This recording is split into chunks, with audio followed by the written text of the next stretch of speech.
day of our GSMC, and it is a technical session on EdTech or education, technology usage in education.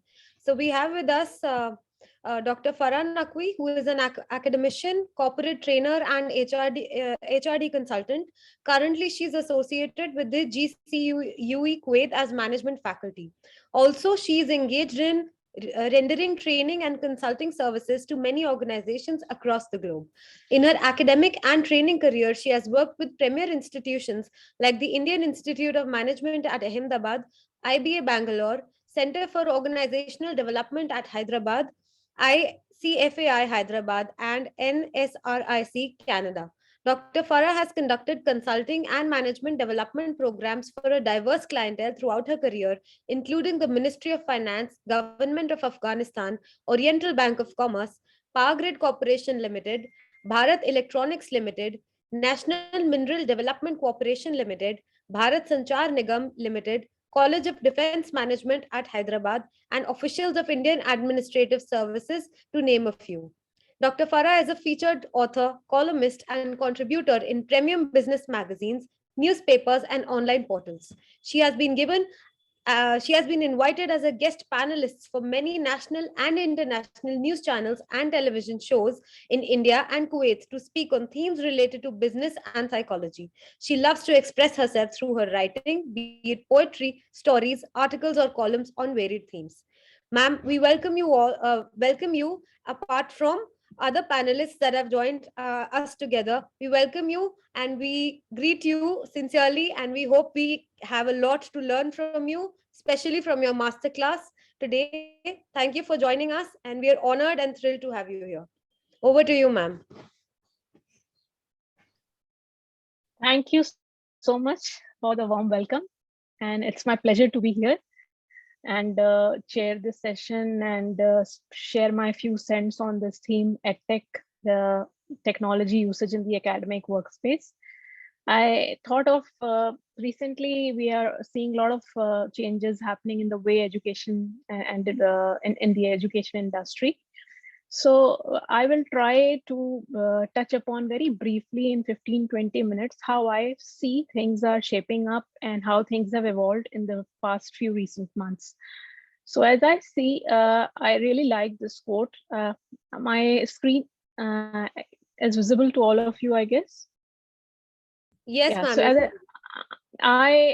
as I think this quote sums my presentation today, where this says that the future will be about pairing the artificial intelligence of computers with the cognitive, social, and emotional capabilities of humans, so that we educate first-class humans, not second-class robots. So this is, but to make my point, why I specifically put this quote in place, I will first touch upon I went through the conference theme actually before signing in for this class session. So I saw that you are covering things like academic ERP and EdTech space, the emerging landscapes and everything. So I thought I'll briefly touch upon how I see things are shaping up here.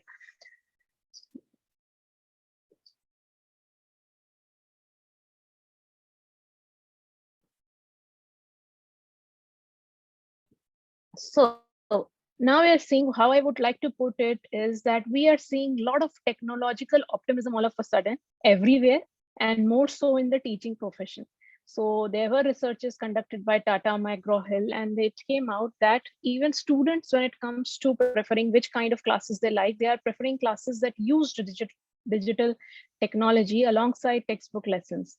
This was the perspective from the student side. Looking at the perspective from the educators, us as teachers, even they prefer and they foresee that the future education system will be more about self-paced and personalized learning, where students will plan how they want to learn, when they want to learn, which courses they want to take. So it will be quite, to great extent, it will be a self-paced and personalized learning. Second, it will be more of a student-centric approach guided by AI, chatbots, video-based learning, and all these aspects. Another is that computer simulations such as virtual reality, augmented reality, all those things will make abstract experiences accessible to the students in the classroom, making it more attractive and user-friendly. Now, Flipping classrooms. This is also very much gaining momentum in the recent years. Now, where we will see how the shift will happen in the way the students absorb the learning. So with respect to this, I thought of putting a slide on flipping classroom. What is basically flipping classrooms? Here, the focus gets flipped in such a way that in traditional teachings, the teachers are reviewing the homework and presenting new content. And then out of the class, students do the homework and then they learn. But in the flipped focus, flipping classrooms, what is happening is now students are learning new content through video and technology, and then they are discussing in the class, they're just discussing their application side of it. So if you see in the flipping classrooms, it's just changing the way the students are absorbing the learning. In the traditional classroom, it is more of 35%, it is more of student centered. And in the flip focus, 80% it becomes student centric. So that's how some of the changes we are observing. Now, also the great usage of chatbots. It all started with this professor from Georgia University when he designed this robot called Jill Watson. And when they used to launch this course on artificial intelligence and different subjects, they used to receive for one given subject more than 10,000 queries.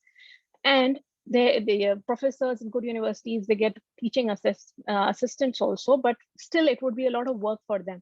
So this particular professor decided to have a robot in place, Gel, and this he not only sped up all the work that was done, but students didn't even realize they were interacting with the robot. So the efficiency and effectiveness was enhanced multifolds. Now, what I'm trying to say is with chatbots, the interaction between the student and computer has been simplified. Now, learners can get feedback immediately. Teachers don't have to grade all the papers. The chatbots they are successfully grading papers with high accuracy, more so if it is a multiple choice and all those things. So saving a lot of time of teachers. And even students say they with advanced algorithms, it can send feedback to the students. Okay, you should revisit this particular course, otherwise you will forget. So that it keeps the students on the track of their learning. Now, touching this was how we are seeing the technological optimism and how the educators are seeing it, how the students are seeing it. That was one side of it. Now coming on to academic ERP.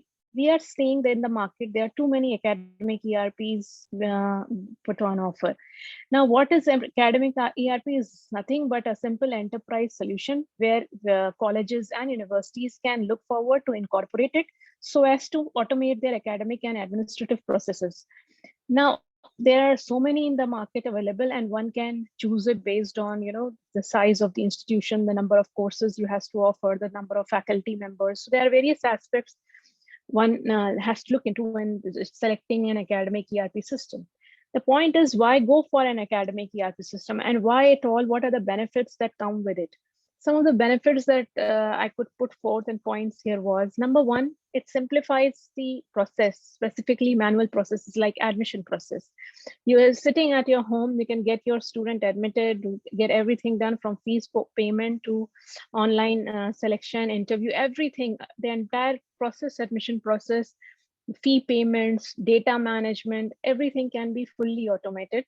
Then this results in cost effectiveness, quick management process. So these are some of the benefits or advantages of implementing ERP in schools and in colleges, educational institutions. Some other benefits are like it saves natural resources because it reduces a lot of paperwork. Another is that you can access it anywhere, 24/7, anytime. Also, the transparency with the parents increases. For example, I have to check my daughter records. I just log in as a parent. My daughter logs in as a student, and faculties log in as a faculty, and they have all the information which is critical for them to take their decisions. So the transparency is enhanced. Now, all this leads to reduction in the cost of communication. Previously you had to write mails and send to individual parents. Now the software, you put a message, will send thousands of bulk messages with timely reminders, but just at the click of a button. So overall, academic ERP leads to enhancement of productivity, we can say. Now, of all the different academic ERP systems in place, I just put, for an example, one like class 365, which is there. Class statistics, this is a Australian based ERP being used by multiple institutions. Some of them I know also.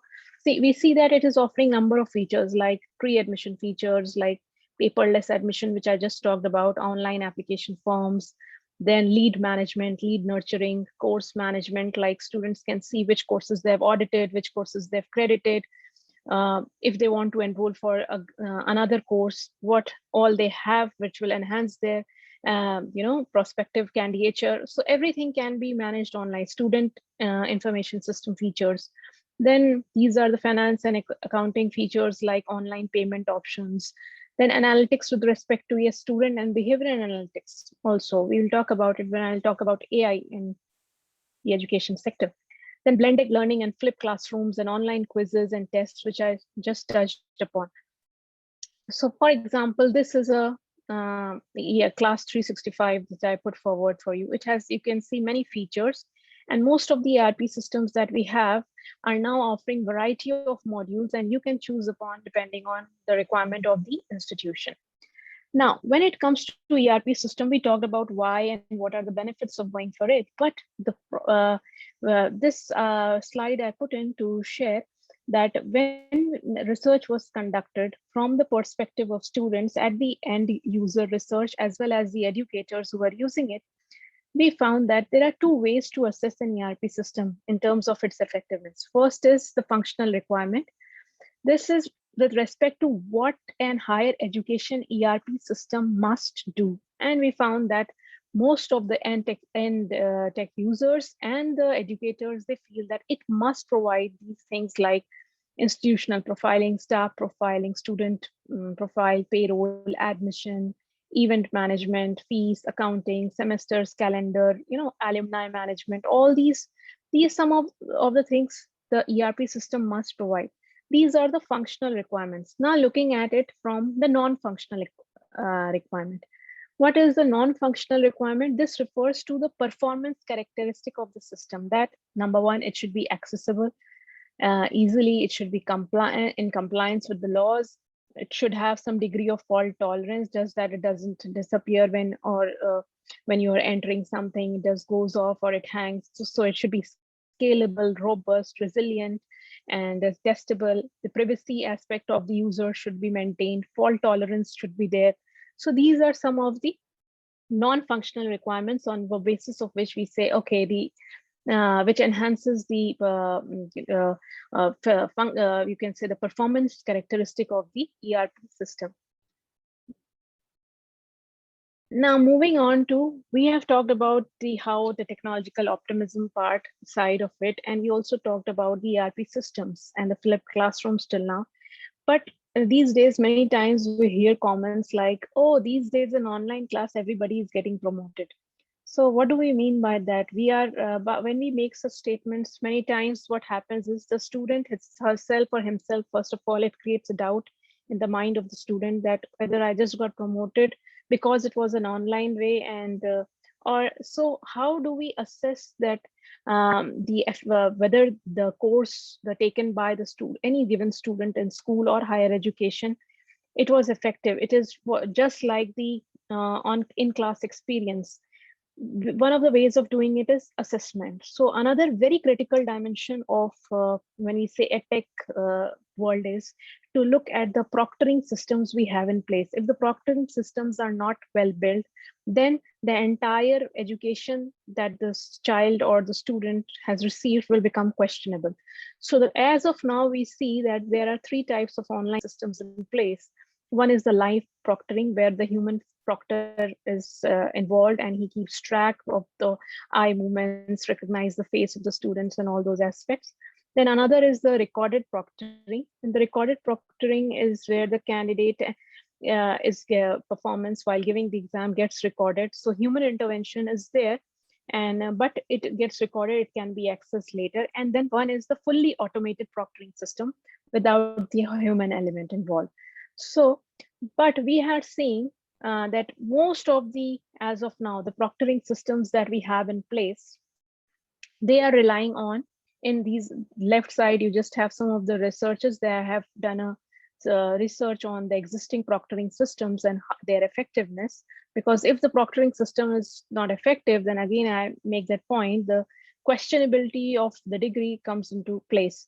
So as of now, when it comes to artificial intelligence proctoring systems, most of them are relying on things like camera, mic, involvement of a human proctor, maybe a screen sharing or recording, application lock, biometrics, case tracking, and random question banks where you just have the questions in such a way that the students cannot, cheat. So these are some of the uh, methods which are currently being employed.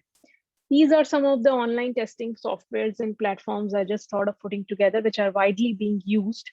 These are the live online proctoring systems, and these are the fully automated ones. So you can have a look at them. Now, when it comes to having a fair artificial intelligence-based proctoring system, what all are the technologies which are currently being used? First is, number one, they are using verification of test takers via biometrics, facial recognition, voice recognition, keystroke analysis, fingerprint analysis, all those things are self-authentication schemes. Now there are webcams, screen sharing, smart camera, position in a way that you can view everything around the test taker. And all those things are there. Even the exam session gets recorded and stored in an LMS server, which is integrated with a cloud-based software, and the proctor can review it later if there are any doubts there. So these are things which are currently being used once we have replaced the face-to-face pen and paper-based examinations. But they have helped us to a great extent, but they have also brought in a set of challenges. What are these challenges? Challenges are, number one, that privacy issue, highly sensitive biometric data of the students are getting collected on the pretext of verification purpose. Now, there is an element of uncertain risk of academic unfairness because we are relying on AI-informed judgment. Then proctor authenticity, as you remember in the previous slide, I talked about there are three major types. So one of them was where the human factor was involved in the online proctoring system, where it is not fully automated. So the authenticity, proctor authenticity is also an important question there. Then another is the cost of such softwares is sometimes towards the higher sides, which some institutions may not be able to afford. And if this, another very common problem that we see is that if the student is giving the exam in a location where the net connection is weak or electricity gets cut or something, then the student has the risk of being flagged as trying to cheat or something, which may not be the case.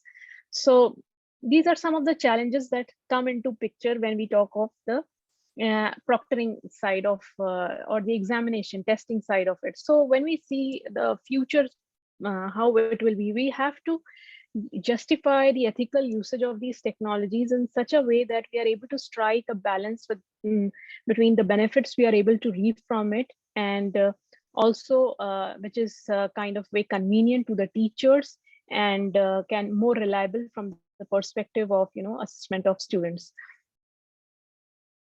Now, this all from my side with respect to what I wanted to touch upon. Lastly, I wanted to just move into this part of the artificial intelligence side of recently when I was doing my own research in terms of EdTech in the workspace. So I had written one article for Human Capital magazine where I wrote on artificial intelligence in the learning domain. So this particular article was focused on like the millennials and generations that they're all time absorbed in their electronic devices. So will the human teacher role become ingenious or more critical, or will robots take over the place of teachers as well? So that curiosity led me to pen this article. And what I found while writing this article was that there are a lot of changes happening in the tech space. And number one is like we see now robots being used in almost all sectors like healthcare or pharmaceuticals or education or hospital, every sector. Even we all must have heard of this Vyomitra, the one who was trained to go on space. We have Sophia, the world's first robot citizen, who is also the UNDP ambassador. So with all these changes happening, so the question was whether okay, we have automated the learning experiences, we have automated the testing side of it. Now will the robots take over the place of teachers as well?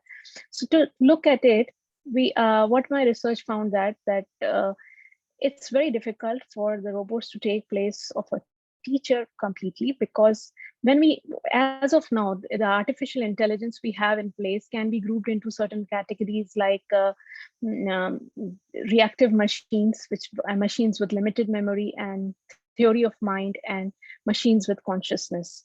And currently, as of now, in this workspace, we see that we are still struggling to create machines with a theory of mind which is akin to humans. Now, theory of mind here refers to, if you see that theory of mind in humans develop around the age of 4. So, like, you know, in before the age of 4, we are all basically listening. We are more like actors. We are listening to our parents. We are paying attention, then imitating, and then replicating the behavior.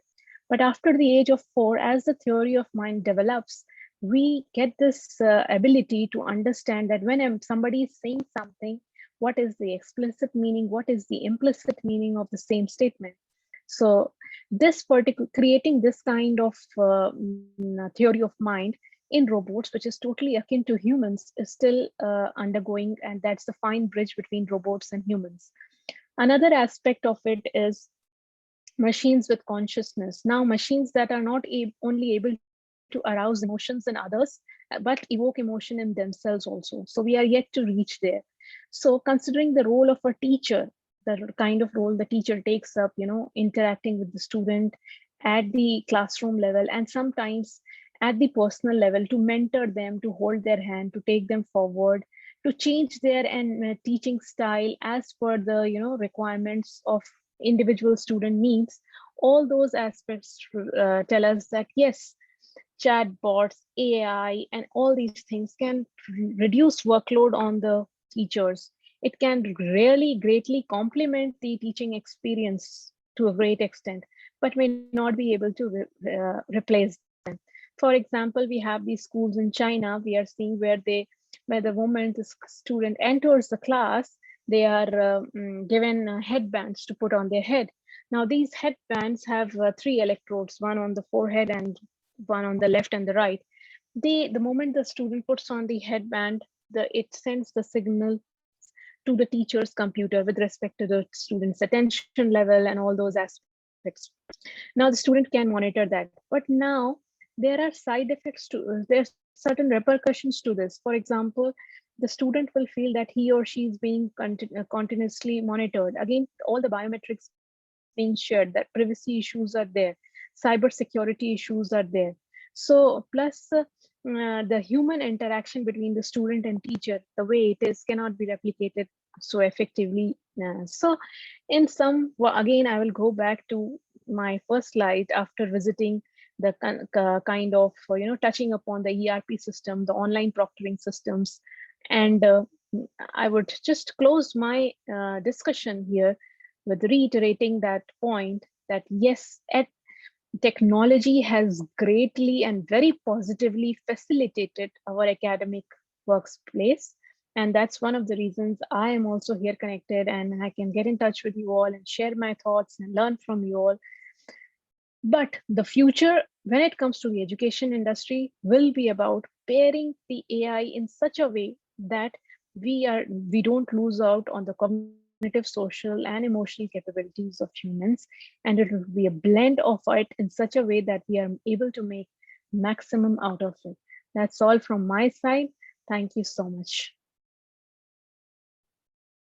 Thank you, Dr. Nakwi. That was I mean, it was just enlightening. It was so true. Everything around us, everywhere, and it's been slowly creeping up on us. Technology in the education sector. But yes, I totally agree. Second your thoughts that yes, it is the future of education. It is here to stay, and we need definitely need more research about how to go about it. What is the SWOT analysis of the whole prospect of technology in education. Thank you, ma'am, for your delightful inputs. We surely, you've opened up new avenues for research. We'll surely be taking up some. Thank you, ma'am. Moving My forward, pleasure. moving forward, we'll be going into our presentations, paper presentations for today. A small introduction of our internal session chair, Dr. Seema ma'am. She's also the conference convener. I'm sure a lot of you must have interacted with her. Dr. Seema is currently working as an associate professor at DME Management School. She has done her PhD in organizational behavior and human resource management from AMU, PGDM in HR from IMA CME, and LLB from Punjab University. Dr. Seema ma'am is head placement in DME, who works closely with a team of dedicated faculty members for internships and placements of students for all three schools, namely management, law, and media, actively contributing to NAC accreditation of DME and also IQAC committee member. She's also an internal academic auditor trainer from IAAC. She's actively giving contribution in all fields, FDPs, workshops, conferences, etc. Her areas of work and teach are in research and organizational behavior and human resource management. Welcome, Seema ma'am. She'll be our internal session chair for the research papers today. Thank you, Shruti. Thank you so much. I would just take 1 minute, Dr. Seema. Before I move for next meeting, I would like to welcome Dr. Nakvi, and who is, I would say, she's my friend Farah from my childhood days. And now she is Dr. Nakvi, so I feel very honored that she's here as a guest. But to me, she's always my childhood buddy and my friend. So welcome, Farah. Thank you so much, Purva. It was a pleasure to reconnect with you. Purva, How many decades have we seen each other? Purva after 2001, since we left school. We are now. Yes, I remember Purva is one of the studious girls of. I remember Purva is one of the studious girls of our school. She was one of the two students who had done her 11th and 12th, studying two subjects simultaneously, both maths and bio. And we all know how it went for us. So what did it now? Farah is the most shy, introvert, and very, very studious. She was never a naughty child. She was always the disciplined and the good kid of the school.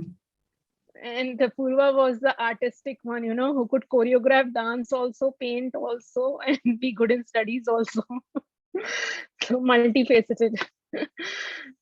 I'm feeling very nostalgic seeing you, Farah, and I'm so glad that on just one request you accommodated, and from Kuwait you're delivering session right now.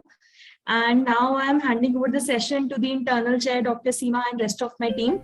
And after the session, we'll speak to each other again. Sure. Thank you so much. Thank you. My Please pleasure. carry on. Welcome, Dr. Farah, for today's session. So, Purva ma'am is like continuing with the same skill sets and multi-skilling till date also. So now we know where it comes from. Absolutely, ma'am.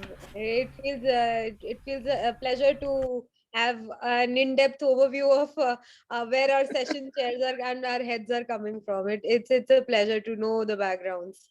Amazing. She's a very artistic girl since childhood. Yes, ma'am. We do see her paintings and her sketching and everything around. We do have the privilege of seeing all of that. All right.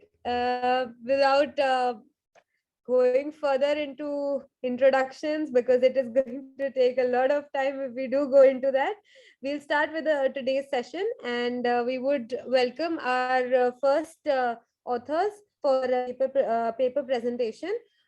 We would be moving up Mr. Ashok Sen-Gupta to the first paper presentation, as they have some important engagement later on. So Mr. Sen-Gupta, if you're there, could we have you please? Yes, ma'am. I am here. I hope the internal as well as external chair have the reward sheets with them. Just confirming. Yes, ma'am. Farah ma'am, we have mailed you also, and I think it's in the chat box as well. I'm seeing.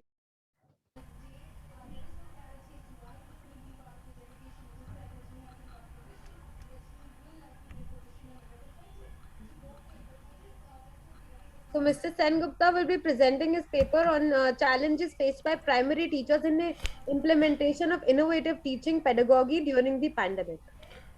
Just to add on to it, that we'll be having 10 minutes for the presentation, and rest 5 minutes would be for Q&A, question and answers.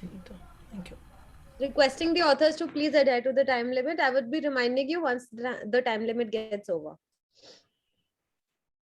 Shall I start? Yes, sir, please do. Okay. Good afternoon, all the panel members. My name is Ashok Singh, working as assistant professor in School of Management Sciences, Lucknow. This paper is with my colleague, Mr. Ashraf Karim Osmani, and I'm going to present this. The topic is challenges faced by primary teachers in the implementation of innovative teaching and pedagogy during pandemic. So this is a developed content where I cover the introduction part, objective part, research methodology, data analysis, recommendation, and conclusion. Pandemic was started in 2019, as we all know, and near about lockdown was started in March 2020. As per the UNESCO report, near 630 lakh faculties are affected in 765 countries, as a sum of 1.5 students also over the world not able to join a school. And same situation was in India during the lockdown period. And during this lockdown period, our sector, education sector, is also hampered a lot, because all the from primary education to universities are suffered in lockdown process, and we don't know how to conduct the classes. We don't know how to offer the good teaching methods to students. So after the guidelines of the government of India and all the universities and institute, our institute, primary education institute, education, all started online teaching mode. They initiate the online teaching mode. But problem at that time was how to do the online teaching, because it is just a kind of thing we are not totally aware about that. We don't have a proper software, we don't have a proper training, and especially my presentation is on the primary teachers. In universities or in B schools, we have a facilities, we have a softwares, we have some trainings, but it is totally about the primary teachers who are taking classes in rural areas or in urban areas of nursery to fifth classes, and their school having the facility, but not so much to face these kind of situation in pandemic. So by taking that one, my objective is to understand the issues and challenges related to online teaching faced by the primary teachers, especially, and to understand the method they use for teaching pedagogy. For this, the research methodology, I take near a sample of 1054, and it is collected from the 3 states, basically from Uttar Pradesh, Madhya Pradesh, and West Bengal, with the help of questionnaire in Google form, and it is totally purposive in nature. I sent all the data to the person who I know and told them to circulate to their nearest one who is working as a primary teacher, either male or a female, in any school either in government or private, rural or urban. So from this, I just collect near about 1054 sample size, and all the statistical tool which I use is correlation chi-square test on the basis of SS20.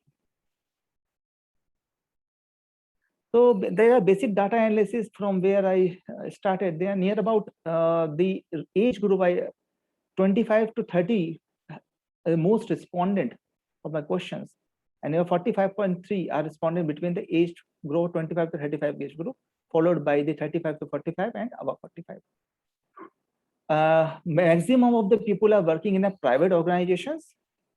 Most of the are working in urban areas, and 35.9 are working in rural areas. Most popular platform for teaching methodology suggested by them is Google Meet. Google Meet is the most popular among the people to take the classes, near 47.3. 75.2 faculties teachers are taking classes from home as well as school. initially from here, or after that, when there is a relaxation lockdown, they are taking the classes from school. 81.9 answered that they need to upgrade the internet services for online teaching. This is the basic thing. We as a teacher or primary teacher, we adopt new service, or we enhance our services and take the upgradation of internet services to provide the best classes through online. And this point is no reimbursement has been given to the teacher from institute.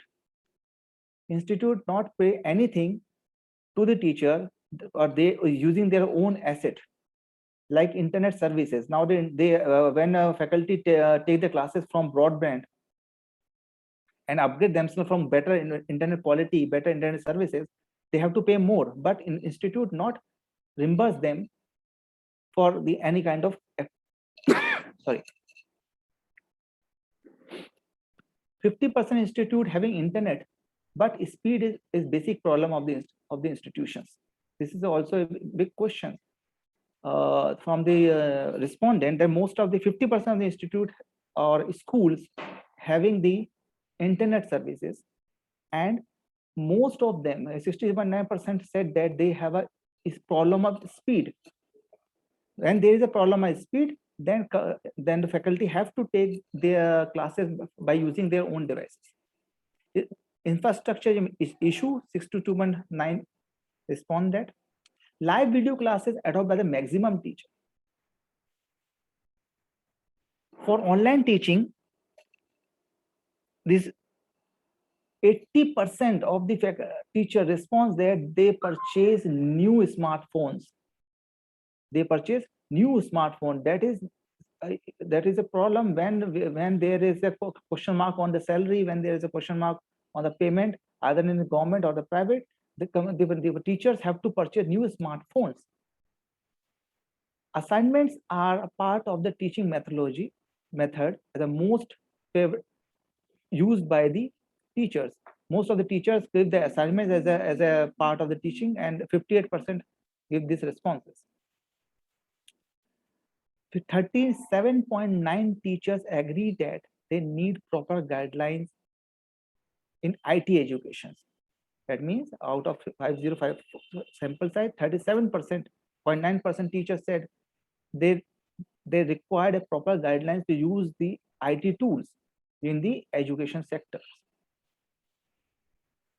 To justify the research, I use three hypotheses and by using chi-square method, I try to find out the association, if there is any association or not. So first hypothesis is there is no association between the age of the teacher and use of blended teaching pedagogy before pandemic. And after the details are already submitted in my full paper, the hypothesis is rejected, a null hypothesis is rejected, and we accept the alternative hypothesis, which shows there is an association of age of the teacher and the use of the blended technology. As per the experience age, there are people using some technologies and they know how to use that one. There is a second hypothesis is there is no association between experience and blended pedagogy, and it's also rejected as the result of P. That's a value of P is 0, near to 0, so we have to add is less than 0.05. So we have to reject that one, and we accept the alternate hypothesis. And there is an association with the experience and blended technology. In this research, I see there are the teachers having the 35 to 45 age group used blended technology before pandemic also. Third hypothesis is no significant association with age and experience with IT skills. And this hypothesis also rejected as per the chi-square test, and the value of P is less than 0.05. And we see that there is an association of experience with IT skills, as most of the teachers having young age are more frequently more comfortable to use that IT technology and compare to those who having the age group of 30 to 35 to 45 or over the 45. This age group people in primary education facing the problem of using the IT technology in compared to the teachers who having a young age, having 25 to 35, they are quite well aware about the use of the different softwares, different tools which can be used during the online education. Mr. Sengupta, your 10 minutes are over. We'd request you to quickly wrap up, please. Okay. So this is a reflection of the hypothesis. As I already told you, that the 35 to 45 age of groups are mixed online taking, and the result of hypothesis is p-value is 0. Second hypothesis also rejected, p-value is 0. Third hypothesis is also said that there is an age group of for 25 to having the IT knowledge. So as a recommendation and the conclusion, the major findings of the indication COVID pandemic, teachers fulfill their responsibility. Teachers agree to traditional method of teaching are best. Most teachers use their own assets and not reimburse. Preferred teaching method as live classroom. Teaching around 45% reply that no guidance of information for IT use. Teachers are facing problem during online, like feedback of their feedback, proper query handling. In case of new teaching pedagogy, using video clips is adopted by of them. Simultaneously, teaching quiz and assignment also a part of the innovative part of that is for the interactive classroom sessions. Some other major issues that came to notice that IT skills of teachers are used and use of teaching pedagogy are used previously. Teacher having the age of 35, 45 are used previously because this is a part of experience. Those having experience have also used the blended technology previously.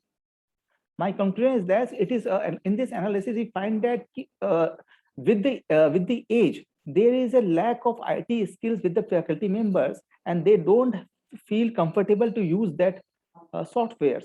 As per the data of research, problem of attendance, problem of interaction, problem of illiteracy of the parents also faced by the faculty member, because parents are also illiterate. In IT, they don't able to know how to use the software, how to use the mobile phone. So it creates problem in teaching online. This reflects the teacher also play a vital role in innovative technology and the best.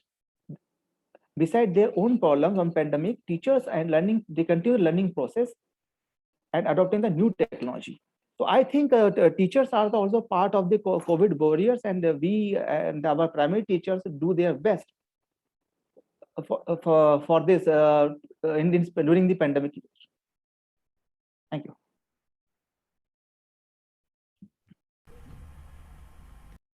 Thank you, Mr. Sengupta. I would open the session to the internal as well as external chair for the questions and answers now.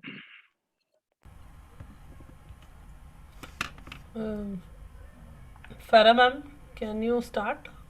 Would you be starting? Yes, thank you, Mr. Ashok Sengupta, for your presentation. I really liked your work. Can you once again share when you were mentioning the age and the IT skills point that you were making, the connection between age and IT skills? Can you just make what was your finding there?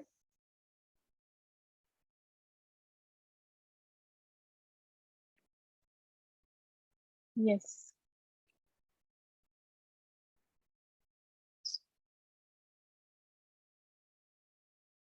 So you have found that there is some association between age and IT skills. There is some association agent. Those who having the young age generation, like 25 to 30 years age, they having a knowledge of using the mobile phone, smartphones. But those who have crossed the 45, 35, they are quite feel difficult to use that one, to use the videos, to making the videos. It is my personal experience. In my house, my auntie, she is a primary teacher. She is 55 years of age. But when she's going to adopt this kind of online teaching, my cousin most of time using the videos or preparing the videos for her, because she is not able to do that because due to the lack of ITI smartphone skills. Okay. Okay. Thank you. Thank you. So what are the limitations of the study if because they're not here? Okay. Actually, limitations of the study is first of all the way of the questionnaire I send it to. It is used by Google Meet. I not meet personally to anyone. The personal interaction is zero. So maybe possible there is some kind of you can say the at the time of filling there's a biasness of and the people are not filled at the rate because personally interaction and through the Google Meet there is a difference in filling the questionnaires.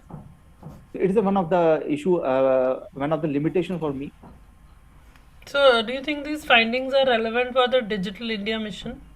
These findings are most relevant because due to the Digital India mission, we are able to adopt some kind of software. We are capable to teach our students and try our best. If we aware this, we see in second wave, we are quite comfortable in compared to the first wave because in second wave, we able to know how to use the Google, how to use the Zoom, how to use the other software. But when we at the first wave, we are not aware about the software also.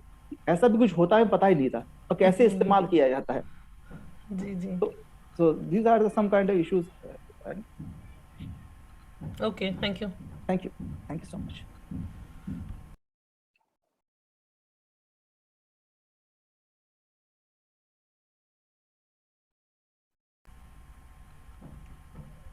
Seema ma'am, if you allow, may I ask a question? Yes, ma'am. Please go ahead. Sir, a very comprehensive study though. Sir, there was this, you mentioned the particular number of states which you surveyed in. I think West Bengal was, yes. UP was there. So any specific reason for taking up these states, sir? Actually, ma'am, more specific reason is it is a purposive sampling. So I send the link to those who I know first. So my relatives, their cousins are in UP and MP and West Bengal. I am Bengali. I have a relative in West Bengal also. So it is a purpose. Data collection is purposive in nature. That's right. Okay, sir. Thank you, sir.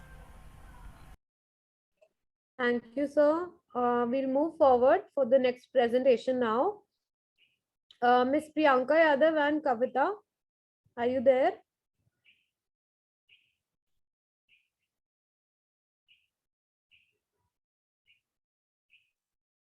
Miss Priyanka Yadav? Yeah, she's there. Priyanka Yadav is also there and Kavita is also there. Okay. So they'll be presenting a paper titled The Role of E-Governance in Education Sector of India During the National Lockdown 2020.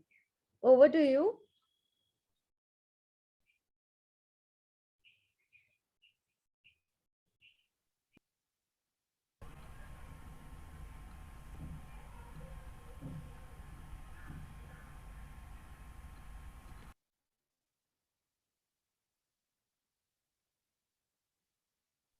Namaste and good afternoon to everyone. Please note you have 10 minutes for the presentation. Kindly wrap up in the given time. Kavita Yadav and my partner Priyanka Yadav, a research scholar. Okay.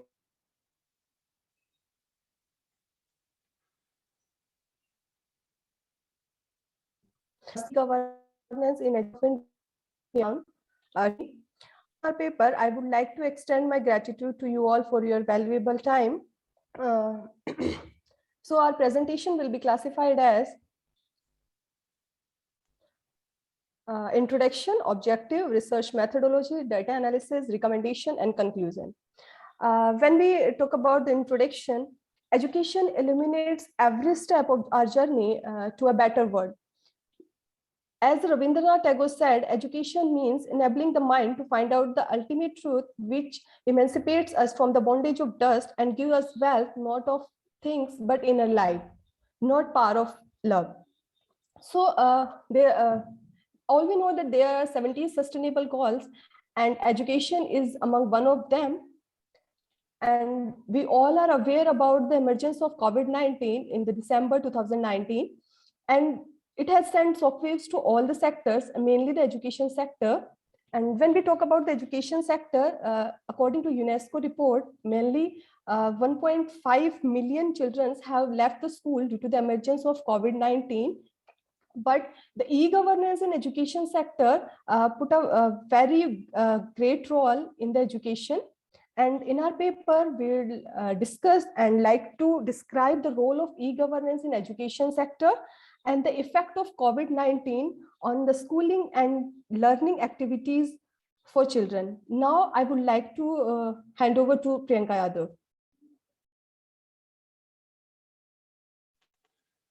Okay, to find out the objective of our paper, we have used the secondary data and the exploratory research design method to find out the conclusion on our paper. Through the annual status of education report ruler 2020 ACER, every year from 2005 to 2014, the annual status of education report has provided district, state and national estimate of the status of children's schooling foundational learning across rural India. Children in the age group of 3 to 16 were surveyed to find out their enrollment status in preschool or school. Children in the age of 5 to 16 were assessed one-on-one to understand their basic reading and arithmetic abilities. Through this report and through our paper, we have concluded that there has been a clear shift from private to government school from 2018 to 2020 in all the grades among the boys and the girls. And there has lots of reason behind it, like financial distress. There are the financial issues people are facing, especially in the COVID-19. And as we can see in the slide that one in every 10 household has brought an Android to support their children education. My second observation is that people are suddenly using the smartphone and Android phone to get the online education and to provide the online education to their children in the COVID-19 pandemic especially. As we can see in the slide also, that in 2018 smartphone boys use the smartphone 29.6%, and this has suddenly has been shifted from 29.6% to 56.4%. And in the same way, people have suddenly used the TV percentage of TV usage of percentage of usage of TVs also has been increased from 54.8% to 56%. Government has taken a lots of initiative to provide the digital education in India, like Diksha, Nishtha, Swam Prabha, and e-Pathshala. Government has taken a lots of initiative towards it. And we have also provided the few suggestion in this research paper that to improve the e-education in our area. The government should also upgrade the curriculum course timely, so that the people can get the new knowledge towards every course, towards every elements. And the government should also upgrade the infrastructure, and uh, government should also improve the infrastructure, procedure, practices, and working skills for improving the e-education area. Government should also take the feedback from the teachers and from the children also, so that they come to know that what they are facing. Is there any problem regarding the in taking education digitally, or what kind of benefit they are getting it, and what kind of problem they are facing through this. And the e-governments also need the security for smooth functioning and smooth information flow, best practices, and enhanced capacity for information analysis, etc. And our future suggestion for the further research on this topic is that in the future research, the researcher can work to find out the way to ameliorate the e-government's education more efficient, transparent, and efficient in India. We have taken the ASER report during the pandemic, but for in the future, the researcher can take the post-pandemic period also. They can also consider the post-pandemic time also and compare it with the pandemic period in education sector. And our conclusion is we concluded that it is totally depends upon the mindset and the thought process of the person, that how do we see a glass of water. It's half full, it's a empty or half full. Like in COVID-19, we thought our optimistic mindset that it is the time of no teaching, but due to our efficiency in our government sector and in our e-government sector, uh, uh, said that the time of no can be converted into the time of greatest learning. Technology based learning is benefiting the student immensely the unprecedented time. Thank you so much. Thank you, authors. I'd open the session to the internal and external chair for questions, please.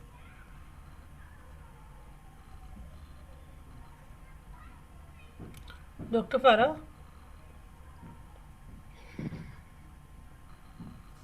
So you see finance as one of the major constraints that has impacted the reach of education to the people living in the areas where technological accessibility is not sufficient. What do you think could be some of the measures that could be incorporated to make, what were your learnings after doing this study? What measures can be done to rule out some of the challenges that the people are facing by accessing these classrooms via the technological mode, online mode?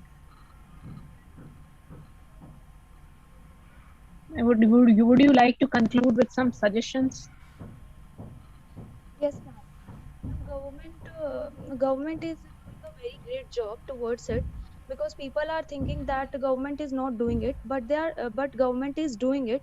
And government should also provide the infrastructure, like they should also provide the facility, screening. They can provide that also, so that the students or especially in the rural area, because rural people are facing the more problem in towards it. So government should provide the incentive towards it, so that they can easily get the uh, uh, education or knowledge. And the government should also provide the money incentives, because people are facing a very major problem in finance, because they are not having that much financial resources. Like people who are in a college, they are not having resources to pay for their college fees or something. So government should also provide it. And according to me, ma'am, as per my opinion. So you mean they could establish centers where students can go Yes, ma'am. alternatively and attend classrooms? Yes, I would ma'am. like Okay, thank you. Kavita, do you want to add something to it? I think you were saying something.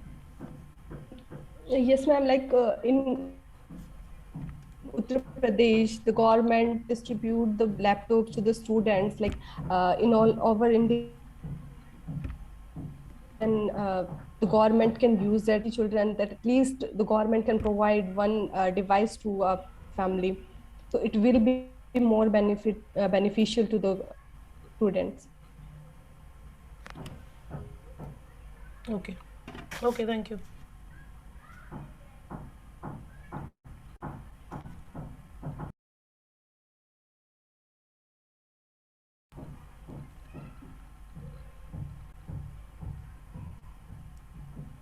Thank you, authors and chairs. Moving forward, the next paper is presented by Prerna Soni and Miss Pooja Tripathi. Uh, are you there, Miss Prerna Soni and Miss Pooja Tripathi? Yes, ma'am. Ma'am, I think we left number 2. Okay, yeah, okay. Yeah. So there's another paper in between first. Apologies for that. Apologies for that. There's another paper in between. It's by Dr. Tanuja Yadav and Dr. Yashoda Verma, and the title of the paper is Cognitive and Social Constructivism in Teaching and Learning through ICT Tools. So, Dr. Yadav and Dr. Verma, if you're there, could we have you here? Yes, good afternoon. Yes, good afternoon. And apologies from my end again. There was a slight But confusion. it's all right. Actually, I was scared of my name is there or not. Like I was surprised. Right. And thank you so much. I'm so And sorry about that. no, it's okay, ma'am. Thank you so much to provide me an opportunity to present my views, like, of course, in the form of a paper based on ICT tools. So, see the magic, the people and faces whom we have never met, and so many beautiful are seen today on my screen. So, this is what something that we are dealing through. User friendly and of course in teaching pedagogy, so we are using certain tools. So let me share my screen first.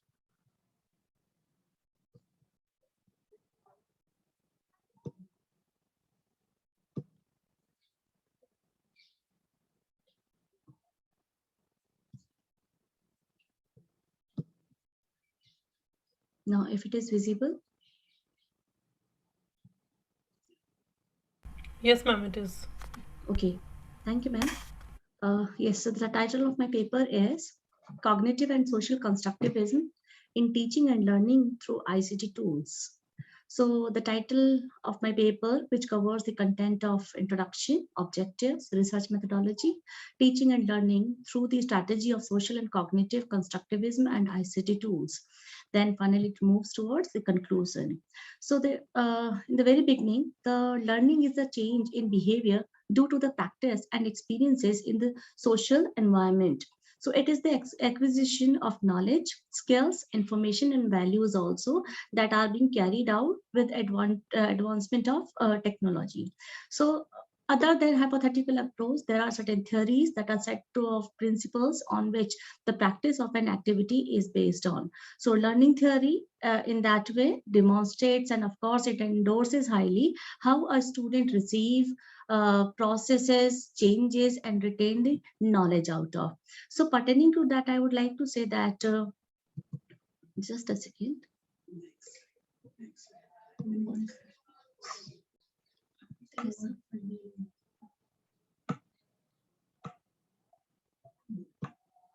This was done.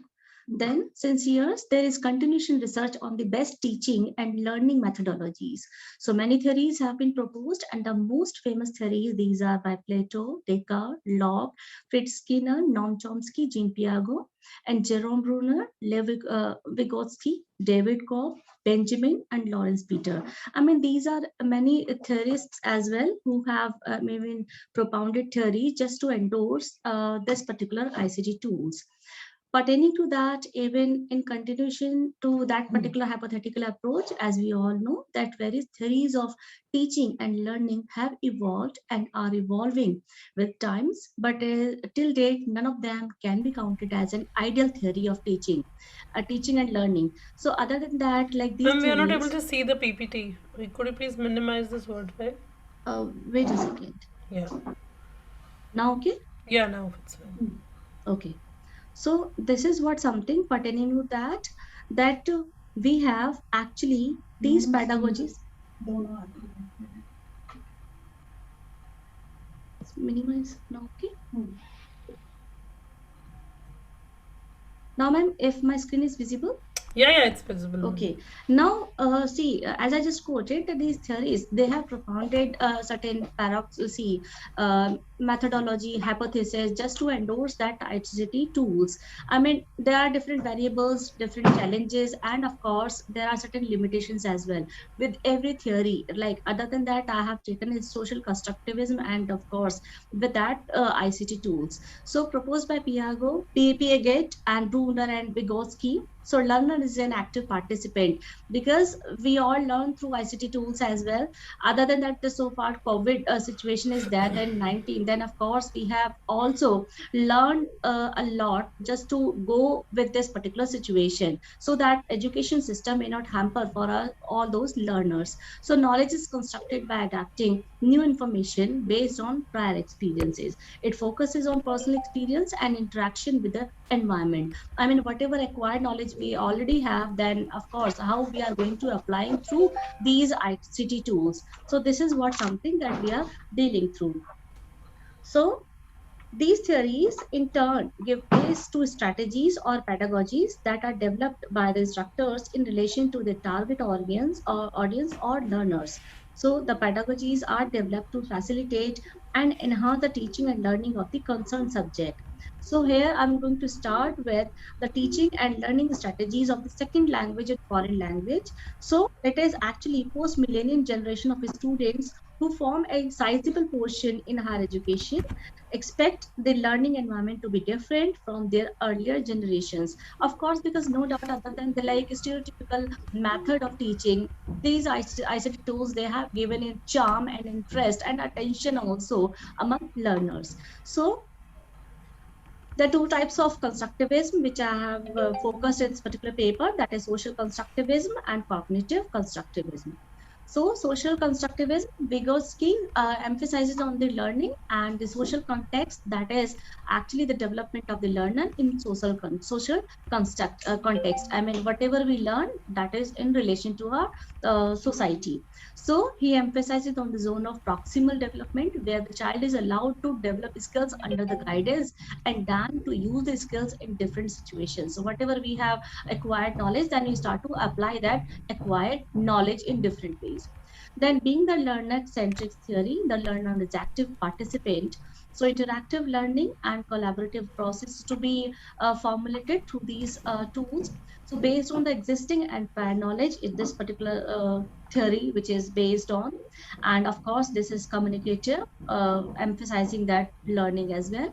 It develops in active construction of knowledge, that whatever we have acquired through these tools. It encourages critical thinking among the learners and construction of their own meaning. I mean, how do they develop their own sense of narrative, their own sense of interpretation as based on their own knowledge. Progressive automation of the construction of skills as well. Then moving next, Piaget proposed the schema where the blocks of knowledge are constructed. These are stages of cognitive developments like sensory motor,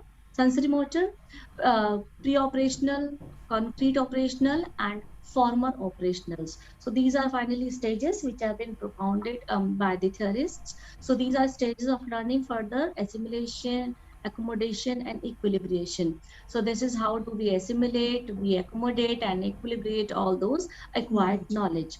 So far, the knowledge is actively constructed by learners based on their existing cognitive structures. I mean, whatever we do have in our mind already, and the acquired knowledge in relation to the previously acquired knowledge, when we start to interpret accordingly. So this is what, as per the post-millennials, a generation is a group of individuals who are born between a certain period. They share common experiences as they move through time, life events, some common characteristics and influence, or by being influenced by certain critical factors. So there are certain critics quotations just to endorse the same idea. Then moving next, these are ICT tools such as online smart boards, projectors, laptops, Android systems, PCs, online lectures, tablets, cellular phones. I mean, these are certain ICT tools that we are using today. So this is now the objective, just to employ the strategy that can develop the motivation of the students and assist them to attain their goals and their overall development. And so far research methodology is concerned, so it is of course based on the descriptive method of the study. Of course, this is whatever the priorly we have been using these tools, then of course we are going to adopt them and only. So these are best practices, and of course why it's important, how it's important, and how in which manner we are applying these two ICT tools through for learning among learners, that is equally important with certain challenges and limitations. So far, these are characteristics of post-millennials as per the Ernst and Young reports. The millennials and post-millennials' unique attitude and personality that makes them more distinguishing from other generations also. They are digital native, persistent, realist, innovative, self-reliant, self-aware, and entrepreneurial. So thus the teachers or the mentors should be well trained with the current adaptable teaching methodology and the effective use of the ICT tools. They need to be updated with the use of technology for the teaching purpose. I mean, just before Ashok sir, he just mentioned that there are certain limitations as well. Aged people, they can't operate them smoothly. Even we as learners, so thanks to COVID time, even which has taught us so many online and ICT tools, and we have also been trained even just to use them in a smooth way, so that we as teachers can further communicate, further can deliver our content through these ICT tools only. So learning of the foreign language or the second language through social constructivism, it encourages the learner to communicate their ideas or to others independently. I just conveyed this few seconds ago. So learners, they understand to work collaboratively. Of course, once we are dealing with the same system, so we actually help each other, we collaborate with each other, even I mean, we initiate even whatever new system is there launched, or of course we start taking interest into that as well.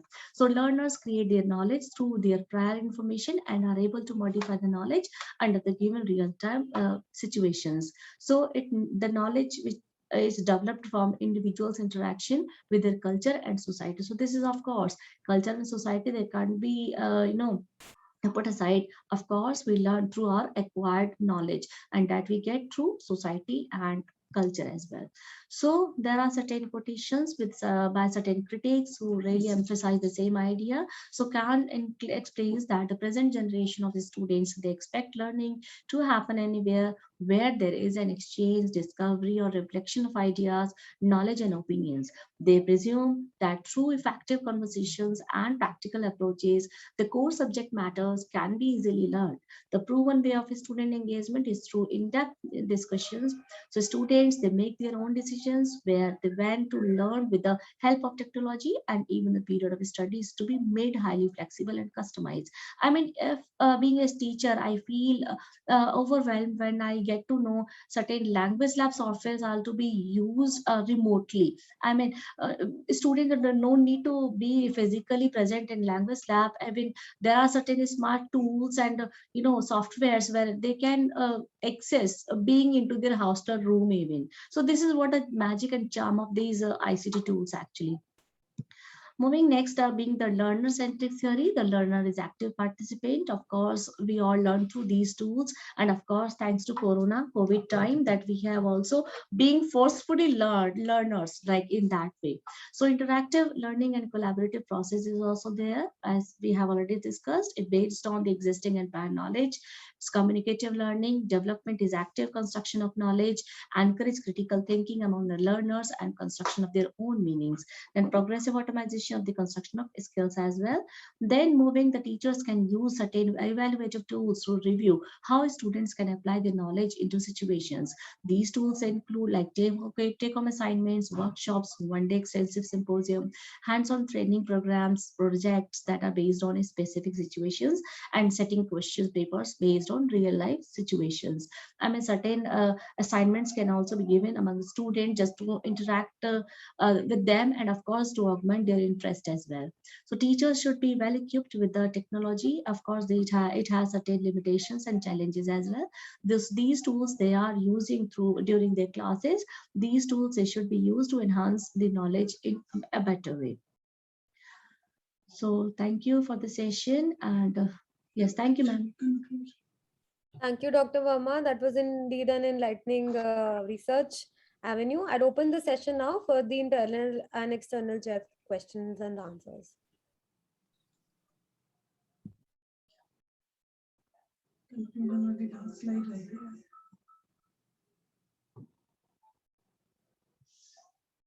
Uh, may I ask a question? Yes, ma'am, please go ahead. So, considering the aspect of social constructivism that you talked about and cognitive constructivism, in your opinion, what do you think is going to fare better in the long run, flipping classrooms or the traditional teaching methods? Ma'am, actually, both ways, I do feel it's very important at their own spaces. I don't find that this one is important, that one is inferior. I mean, each and every method, it has its own dignity and importance, right? And variety of tools, variety of methods of in teaching pedagogy, they are used just to augment its learners' interest. I mean, wherever I feel like a traditional way of teaching, I find it very important, because this is the way when we were launched, we were introduced that way of teaching, right? So this is not as something that advancement has come into all walks of domain, that we start to condemn or eliminate that traditional way of teaching. So this is what each and every step, each and every method has its own value, has its own importance. ICT tools are introduced just to augment now uh, learners interest and of course their attention. So attention seeking, fine, for that purpose it's okay, but certain tools and pedagogy system, they do have their own limitations and challenges. Even I mean, we are facing challenges even through these ICT tools. Even we are connected through internet, if suddenly electricity power is off, then of course we will be disconnected immediately. So this is what something, certain challenges and limitations we do have.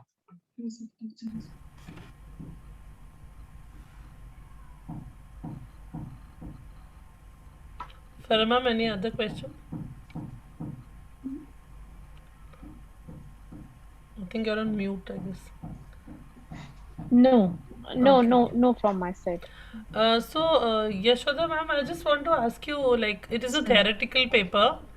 Yes, So, ma'am. way ahead, do you intend to make some empirical study on this? Actually, ma'am, this is a theory based paper. Yeah, What yeah, we that's have what used, I'm. yes. Yeah. So acquired knowledge, what we have used, I mean, through these ICT tools, how we can augment those prerequisite or already acquired knowledge. So that paper is based on. Of Okay. course, everything has its own limitations and challenges. So that challenge and that limitations also have been quoted. Okay. Thank you. Thank you, ma'am.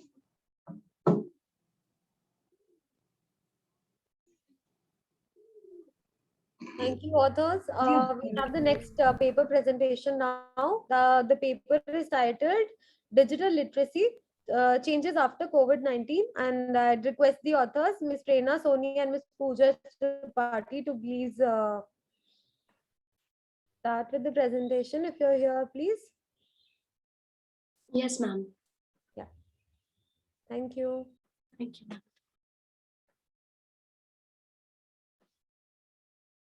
Ma'am, is my screen visible? Yes, it is visible.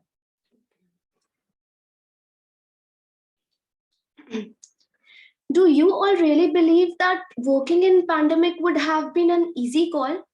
A very warm and wonderful afternoon to all the panel, teachers, and all my fellow mates present over here. I am the author Prerna Soni, student of DME, Delhi Metropolitan Education, Delhi, India. Today, I am going to present my views under the guidance of our assistant professor, Ms. Pooja Tripathi. As questioned earlier, so here I am going to elaborate my point of view over what made working in pandemic this easy, which is digital literacy changes after COVID-19. During my presentation, I am going to throw a light I'm going to throw a light over my topics: introduction, objectives, research methodology, recommendation, conclusion, and bibliography. Introduction. The concept of literacy goes beyond simply being able to read. It has always meant reading with meaning and understanding. It is fundamental act of cognition, So basically, the ability to find, evaluate, utilize, and create information using digital technology is known as digital literacy. It comprises more than the ability to use software or a digital device. We have clearly seen that in this tough time, this digital literacy was and is of utmost requirement in the digital workplace, which helps to improve job satisfaction, engagement, and expand digital competency. Therefore, it can be said that digital literacy is a wide term that encompasses a variety of skills and literacies, including information assessment and knowledge collection.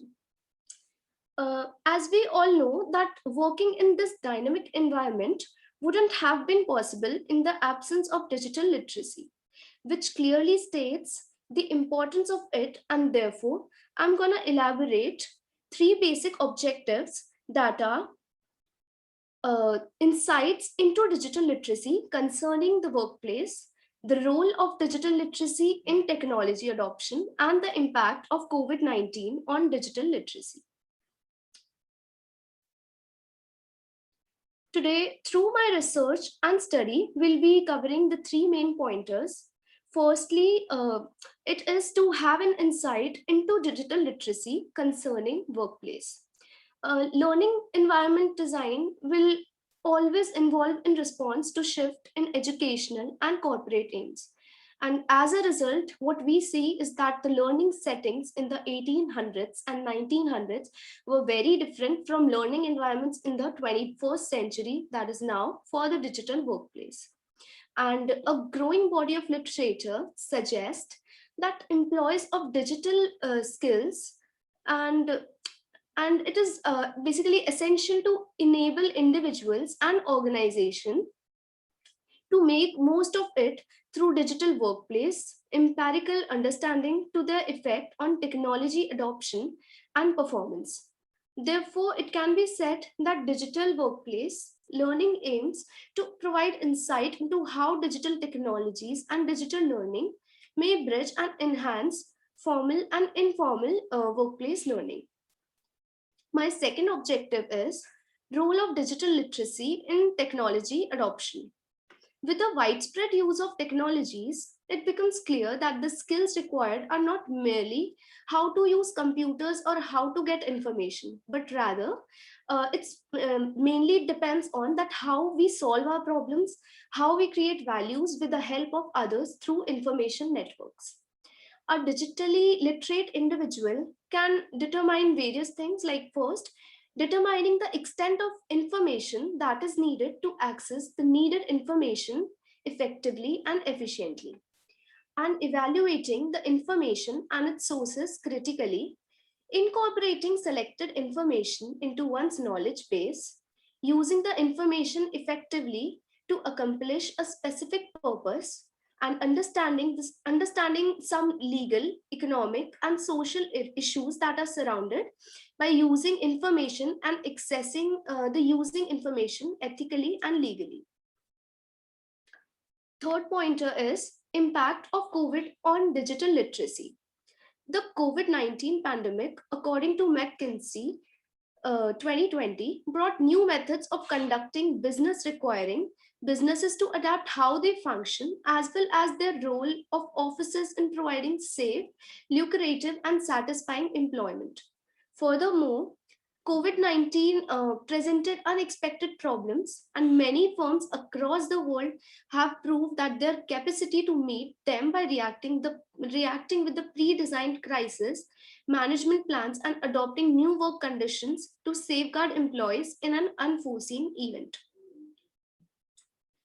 Now, stepping ahead towards the research methodology, a qualitative study is being conducted by me, and a literature survey is conducted from adequate index papers, and it is based on literature. The primary purpose of this paper is to study digital literacy concerning its workplace and the role in technology adoption and the impact of COVID on digital literacy. We adopted an evidence-based practice for information system approach by conducting a thorough literature evaluation of approx 20 papers, as well as by taking ideas from some professionals from our college. Next, only specific and renowned journals were selected for the study and for more accuracy and clarification. The basic keywords that are used in the research paper are digital literacy, digital workplace, COVID impact, technology adoption, knowledge management, and the digital technology. This study uses the affordance theory to create a new framework for thinking about the role of digital literacy in technology adoption in an organization. Why would I be highly recommending to look up to digital literacy? It is because through digital literacy, an organization ends up bridging and enhancing formal and informal workplace through learning by a deep insight into digital technologies and digital learnings. Digital literacy helps in understanding the economic, legal, and social issues that are surrounding in a workplace and ends up accomplishing a specific purpose. With a drastic dynamic change in economy from basic on-site face-to-face remote or a combination of these, digital literacy has now ended up being an essential procedure in structuring workplace. Conclusion, in simple words, the ability to comprehend and to use the technology is referred to as digital literacy. And we can utilize our digital literacy and its abilities to access, consume, and create information online in a productive and in a more beneficial way. The research paper is mainly concerned with our own country, that is India. Academicians will now have transparent knowledge available to them, and the material in the study will assist them in providing themselves as a valuable asset to an organization. This research will also assist managers in learning more about digital literacy, and if managers understand the relevance of these characteristics, it will aid in the organization's growth. And for future scope or future studies, empirical research can be carried out to obtain more detailed and in-depth knowledge, that is a thorough examination of the data about the actual figure and the researcher that can use more amount of papers that might be used for more details. There's nothing without digital literacy, which forced me to actually choose this topic and present in front of you all. Thank you so much for cooperating and hearing me with patience. Thank you. Thank you, Prerna. Sure was a nice first attempt. Is it your first attempt Farah, at Yes, paper ma'am. presentation? Okay, It was my it's first a nice attempt. Opening the session to the chairs for questions and answers. Yes, Prerna, I heard your presentation on digital literacy. If you would like to take up study on digital literacy and the trends in more of an empirical research, what are your plans? How will you take it forward? What factors would you like to study next?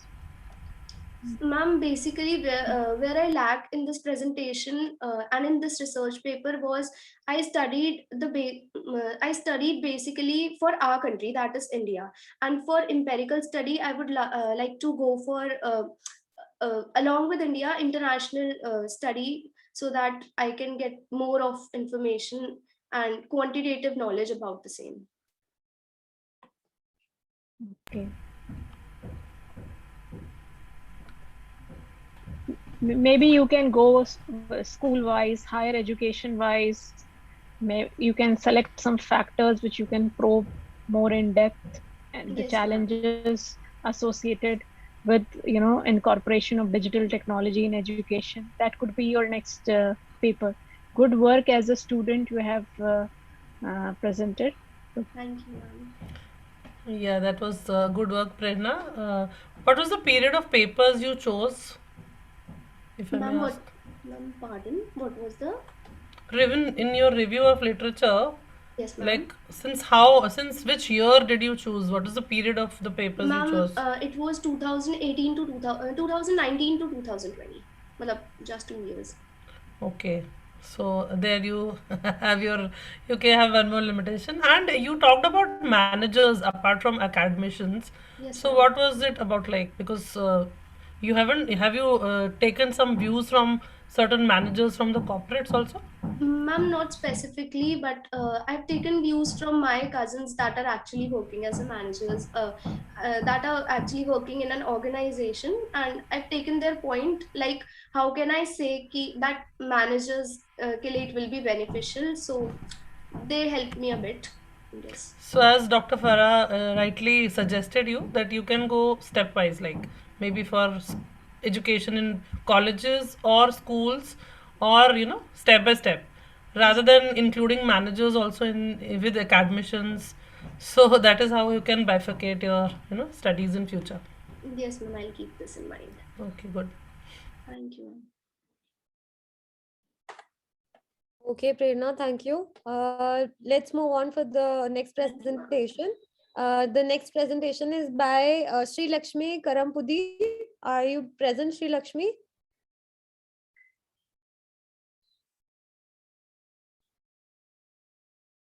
I do see Sri Lakshmi. Am I audible? Yes, ma'am. Are you able to? Yeah? Yes, Yeah. ma'am. Okay. So Sri Lakshmi's paper title is the sensation that EdTech has created. So over to you, Sri Lakshmi. Kindly present your screen. Yes, ma'am.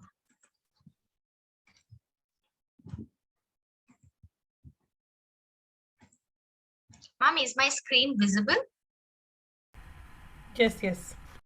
Yes. Good morning, good afternoon to everyone present here. Today, I, Sri Lakshmi from DME, is going to present a research paper presentation on the sensation that EdTech has created, especially focusing on the K-12 education system. These are the contents of my presentation. Introduction. Making an immense education system is difficult to manage, but K-12 education has changed the overall concept of education with respect to content, resource, management, and communication. This kind of education system was formed to increase interaction between students and teachers for effective learning and teaching opportunities. The government of various countries are taking initiatives for developing the K-12 education system all across the globe. Teachers put a lot of effort in improving the learning outcomes with effective interactions as much as possible. Here, technology plays an important role in enhancing learning opportunities for students and providing different teaching strategies for teachers. Schools are developing and implementing classroom activities to help students in building physical and academic skills. Students and teachers are adapting different learning tools for gaining knowledge and skills. Advanced learning platforms with the help of technology have definitely changed the way educators teach and students learn. Objectives: to understand the development of knowledge of a student, to understand the interactive skill set development in a student, to understand the amount of support the students as well as the teachers are getting. The research methodologies that I have used are observation methods and case studies. The data I collected are from various websites, interviews, and from personal interactions. Recommendations. Most of the students use digital devices such as mobile phones, laptops, and computers in their regular lives. Students are more curious and interested in learning when something is taught with the help of technology. It helps in engaging students for longer periods in the classroom. Technology provides a platform for interaction and discussion, for sharing and exchanging ideas with complete participation in learning activities, games, projects, etc. They start developing interest and passion for learning. The K-12 education system has undergone transformations with the help of technology in recent years. As we all are in the middle of the digital revolution, teachers and schools are focusing on online learning or digital learning. Education technology has a great role to play in the K-12 education system. EdTech platforms offer personalized learning, live sessions, communication, discussion forums, collaboration, online resources, accessibility, flexibility, feedback, classroom management, and many more. The most important for the students and teachers is to engage students for better learning opportunities. Hence, it allows teachers to develop different learning activities in the forms of games, quizzes, videos, etc. EdTech has helped in improving the educational activities in the classroom. Sometimes students lose concentration within a short span of time. For such cases, these platforms are very effective in engaging students for longer period of time. It has helped in making course content so interesting and engaging that students are inclined towards learning. Artificial intelligence helps students in providing personalized guidance to every individual student based on their needs and interests. They help students to learn at their own pace for better learning outcomes. They can access information anytime and anywhere. There are many tools available, such as learning apps that can help students engage in lectures in the form of live sessions, videos, expert lectures from across the world. Conclusion: EdTech has changed the education delivery system all over the world, and K-12 system has a major role in this development. By 2022, the K-12 EdTech market is expected to be approximately $1.7 billion market.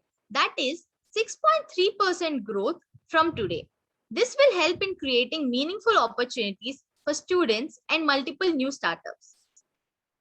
Thank you. Thank you, Sri Lakshmi, for that wonderful presentation, short and sweet and to the point. Opening the session to the chairs for questions and answers.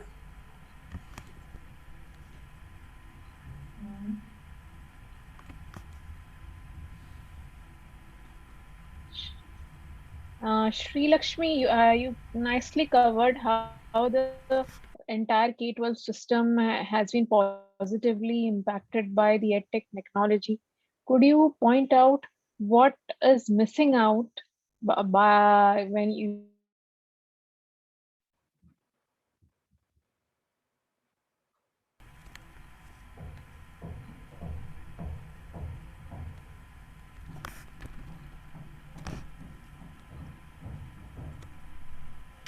I think some network issue.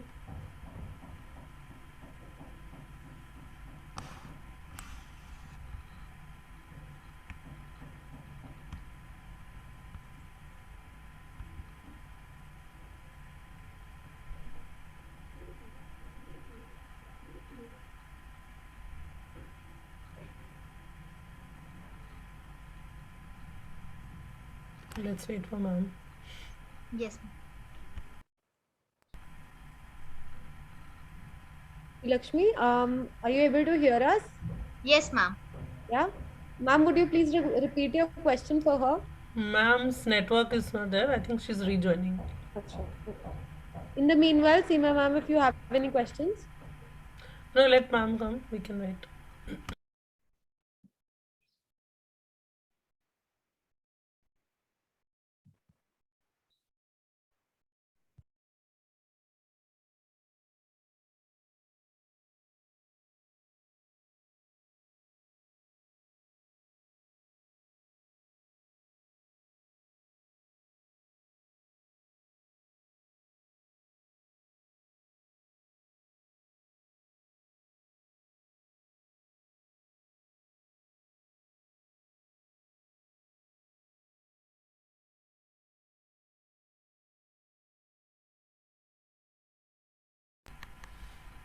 Sorry, my internet just went off suddenly. No, ma'am, While that's you were okay. talking about the benefits of technology, just went off suddenly. Sri Lakshmi, could you throw light on, these are those, you have very well covered how adoption of digital technology is positively impacting the edtech space. But what about the factors that we miss out when we adopt it to, and what are the human factors that cannot be compensated, even if we adopt it with respect to tutoring, testing, everything. So could you throw some light on that based on your own reflections once you were doing this research? Ma'am, the personal touch and the emotional connection which we feel in the offline classrooms and all, that is something which we will definitely miss in the online classrooms.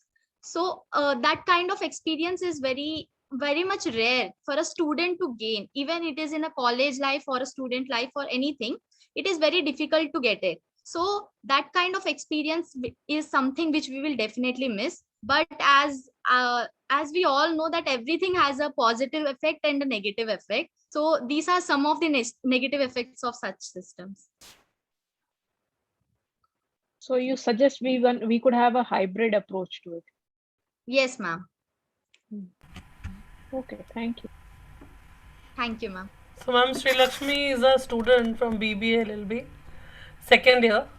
So, I don't think she has been in the physical college life till now. Yes, Lakshmi? Yes, ma'am. So, all the more we can understand the pain that she never enjoyed her college life. Oh.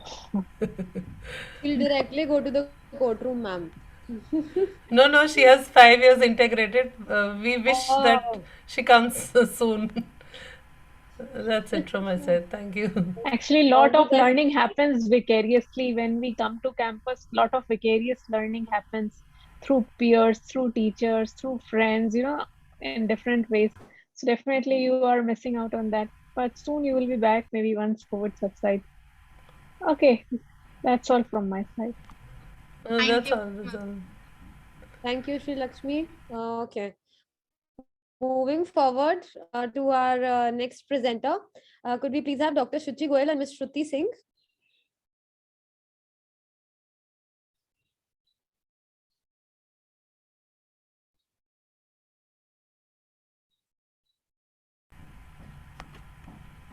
Dr. Shuchi? Okay, good afternoon, ma'am. Good afternoon. So I'll be presenting my screen now. Good afternoon. Dr. Goyal and Ms. Shruti Singh would be presenting the paper on um, digitalization in education. So over Okay. to you, authors. Thank you. Okay, so good afternoon. My name is Shruti Singh, and I'll be presenting on the topic digitalization in education. So I am a student in BBA second year, and my co-author is Dr. Suchi Goyal, who is an assistant professor at DME Management School. So the table of contents are introduction, objective, data analysis and research methodology, recommendation, and conclusion. So now introduction, I'll be providing a basic introduction about digital economy. So digital economy is the basic conducting of economic activities, commercial transactions, personal interactions through the use of digital technologies. Now this term was initially started out in mid-1990s, but throughout then has been developing newer and constant meanings through the advancement of technology.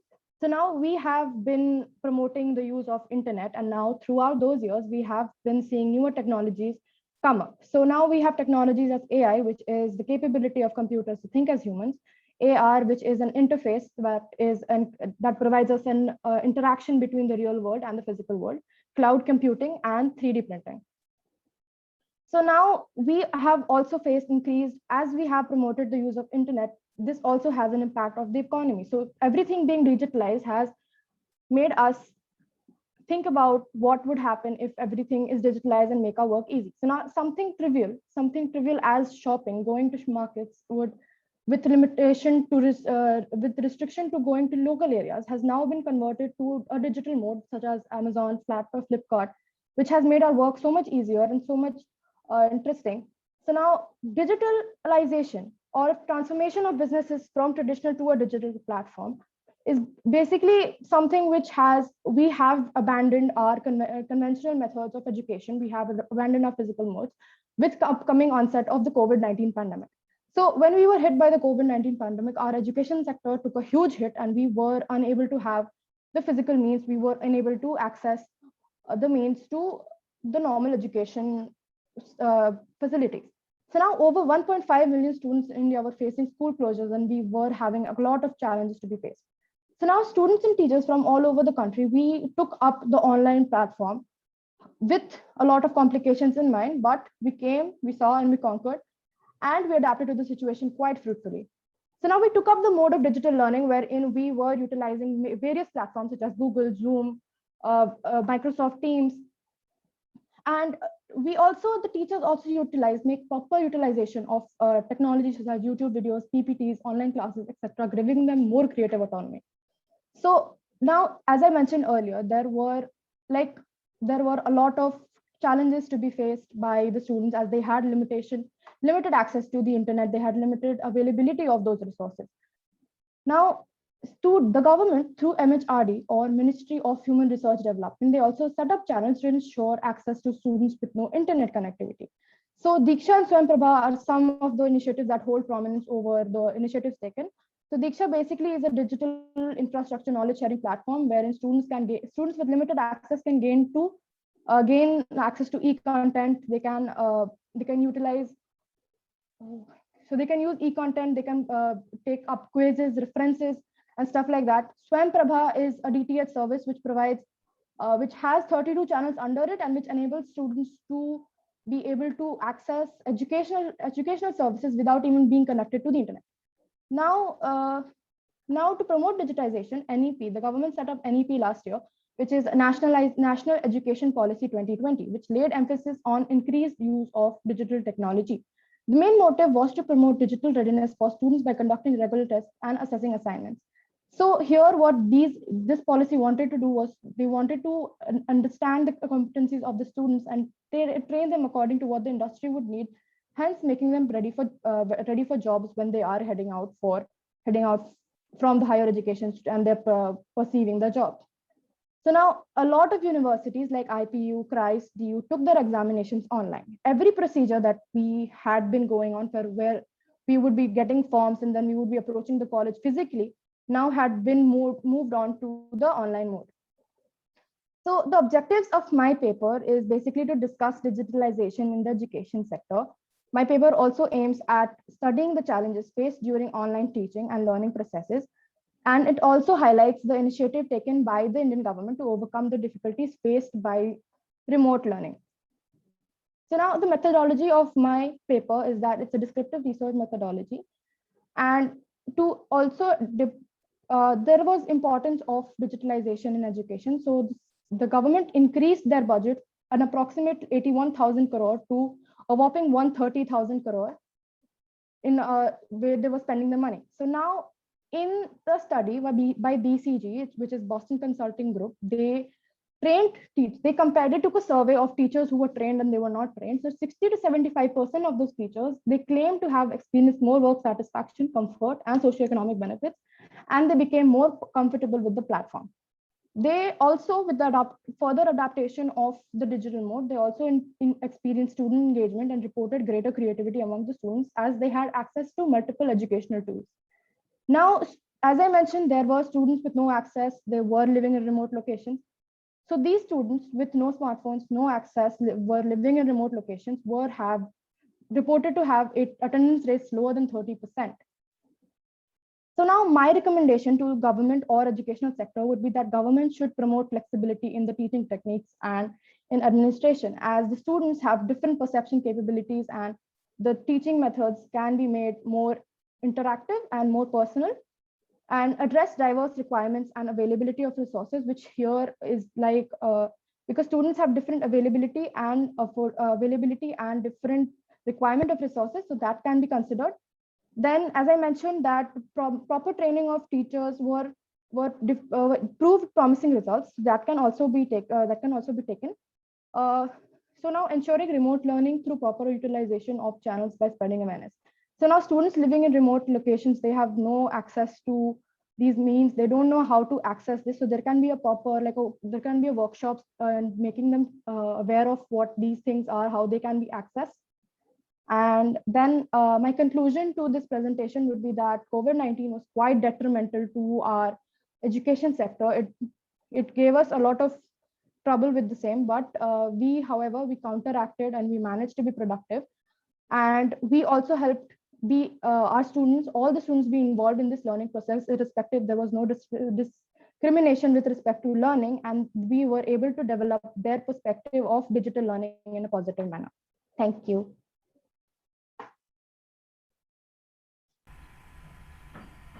Thank you, Shruti. That was indeed insightful. Opening the session to the chairs, please, for the questions and answers. Shruti, I liked your presentation, how you Thank brought you, in data and figures to make your point. Thank And you, good job. I just wanted to suggest that maybe that we have moved on to remote learning and we have integrated it also. But students are missing out on the practical front. And these days, all of us are talking about skill-based education. There are skill-based universities opening up and everything. So maybe one aspect could be that if students are learning certain taking courses online, maybe we can integrate those courses along with or maybe we can bring out a change in a pedagogy. Do you think so? We can bring a change in pedagogy where or the course curriculum in such a way that students take courses online and then they take internships or something and go out and do field works and learn on the practical front there. So for example, TESS and all, they have the School of Vocational Education. Now Delhi Skill and Entrepreneurship University is there. So what they are doing is they are integrating, if their students are relying more on technology, learning content in classroom on be it face-to-face or online, but they are being given the added advantage of more internships, more industry experience while pursuing their course. So by the time they finish their course, they are more employable and industry ready compared to students who don't get these added benefits. So that could be also an interesting area to look into, how we can, if we have moved on to online mode, then maybe what changes we can incorporate or rethink on our curriculum. That is overall nice presentation. Thank you. Thank you, ma'am. Good presentation, Thank you, being ma'am. a student. So Shruti, Thank you, just one point, you spoke about greater creativity. Yes, So ma'am. what do you think, does it add on by digitization, or as ma'am rightly told you that we need to have our offline working also? So how would you justify that kind of a point when we are asking for greater creativity in terms of digitalization? Ma'am, we were restricted to the digital mode for quite a long time. So the creative part being sitting at home and being able to make the students learn more and understand the concept more is obviously a plus. But the personal interaction is also something very important when it is coming to educational factors, because if there is no one-on-one mentorship with the teachers, it's just something which feels a bit lacking in that area. So maybe further on you can have some empirical study also. Yes, ma'am. Talking about certain characteristics, and obviously it will come out to be a different game altogether, right? Yes, ma'am. Thank you so much. Thank you, ma'am. Thank you so much. Moving on to the next presentation. The next presentation is by Ms. Shanu Jain, Dr. Pooja Sharma, and Ayush Dubey. They're presenting their paper titled "Are Webinars an Effective Tool for Knowledge Dissemination in COVID-19 Era? A Survey-Based Study in Higher Educational Institutions." Could we please have the authors? Yes, ma'am. Mr. Ayush will be presenting the paper. A very good evening, everyone. I hope I'm audible as well. Yes, Ayush, you're audible and visible. Please share your screen. Start the presentation. Yes, ma'am. I hope my screen is visible. And first thing I want to check is, ma'am, can you see my slides changing? Yeah, it's all working well, Ayush. Yeah. Okay, ma'am. So, okay. A very good evening to one and all present here. This is Ayush Dubey, and this research paper is written by me under the guidance of Ms. Shanu Jain and Dr. Pooja Sharma. The topic is "Are Webinars an Effective Tool for Knowledge Dissemination in COVID Era? A Survey-Based Study in Higher Education Institutions." These are the content of my presentation. Now, the introduction itself. So I don't have to give an introduction on COVID-19, but the unpredicted challenges posed during the COVID-19 pandemic were manifold. But to ensure the continuous learning and the student develop by the student development educational institutions, they undertook a number of initiatives, among which webinars were the most popular ones. Now, the present study is an attempt to study the effectiveness of these webinars in knowledge dissemination to the universities and the college students by conducting an online survey. The research objectives were to identify, to compare the nature and frequencies of webinar attended in wave one, and then to compare to the second wave itself. Now, to assess the usefulness of these webinars and their functional aspects. Third, to assess whether these choices of platform affects the overall effectiveness of the webinar itself. For this, we hypothesize that the distribution of platform used for these webinars are the same. And the sub part to it is there is no significant difference between the mean rank assigned to the important factors while choosing the platform. Fourth objective of the study is to know about the resource person attributes in determining the effectiveness of the webinar and to assess the general views of students of higher educational institutions regarding the effectiveness of webinar in knowledge dissemination. Now, there were a lot of research papers that were taken into consideration while we were conducting the survey and preparing the Google form. But the paper that were taken over here were from Google Scholar, and they dated back from 2010 to 2021. Because of paucity of time, I won't be able to go through each and every single one of them. But they are mentioned here on the slides in front of you.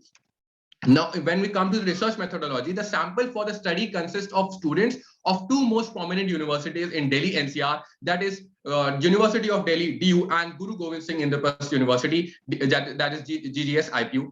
Okay, and the qualifying sampling is used. That means a qualifying question was asked in the sampling itself while we were taking the samples, and that was that minimum of 3 webinars should be attended by the respondent in both wave 1, that is in 2020, as well as in wave 2, that is in 2021, of the COVID-19 pandemic. The questionnaires statements were adopted from the scale used by Khanna and Thakrar paper that was presented in 2021 and was divided into 7 sections.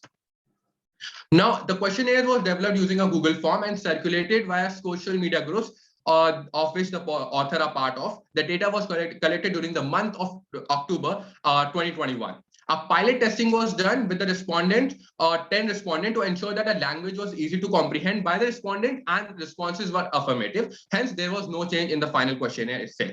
Now, the results of the descriptive analysis and frequency distribution fragments ANOVA test are discussed in the upcoming slides. Okay, so demographic, I've already talked about the demographic itself. So we'll move on with this. We can just say that 59.5% of respondents were male and 40.5% was female students. Then the results and findings, we can see that there was an increase in the number of webinars that were attended during 2021 in wave 2 compared to as 2020 in wave 1. There was an increase, and the most topics that were covered in the webinar were related to career and management skilled career development and skill management, followed by economy, entrepreneurship and business, and then the third one was physical and mental health and overall well-being. These were the top 3 topics that were covered in the webinars that were conducted in these 2 universities. Now, there is an interesting fact that the interest in webinars had lowered in wave 2 compared to as wave 1. We can see that those who attended the webinar, these people attended the webinar, but their interest rate dropped. Now we'll see why that could have been the reason. Here we can see the duration for which the students attended the webinar compared to in wave 1 compared to in wave the second wave. Now, the comparative advantages. Now, it was asked that what were the advantages of webinars. So these were the rankings that were given by the respondents, and these were their results. Okay, just a second, ma'am. I have to change this. Yes, sorry.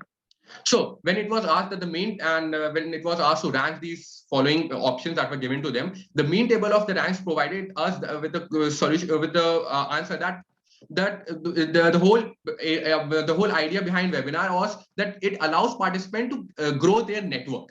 Followed by that, it has great flexibility and convenience, and cost effectiveness was ranked as the third most convenient source. Now we can see that at the very last, it was provided that it provides a wide variety of lessons. All right, this was the least rank. And moving on, since significance of value is less than 0.05, there is no statistical evidence to accept the null hypothesis, signifying no differences in mean rank assigned. It indicates that the rank assigned to the opportunities to grow the network and other reasons differs significantly. Moving on to the competitive disadvantages having a webinar compared to a seminar. Now, when we asked, we again gave them options, and this is their response. Now, when we calculated, and we calculated and formed the table of mean rank for disadvantages, we found out that the worst aspect of a webinar could be the technical difficulties that we face while attending a webinar itself, and followed by the absence of body language. As you can see that here it is that it states the absence of body language was ranked second, and then at the very if we come to the second last point here, this was the third most least favorite thing about attending a webinar, that the audience get easily distracted. This can be the reason why the interest rates of webinars attending in the second wave was lower than compared to the first when the students attended webinar in the first wave.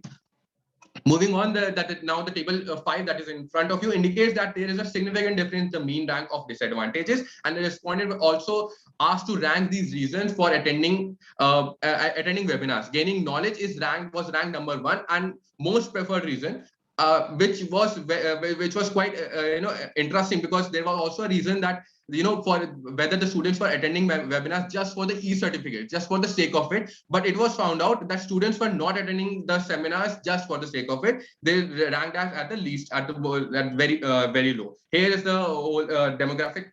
Here we can see that what were the respondents, how the respondent gave them the ranking.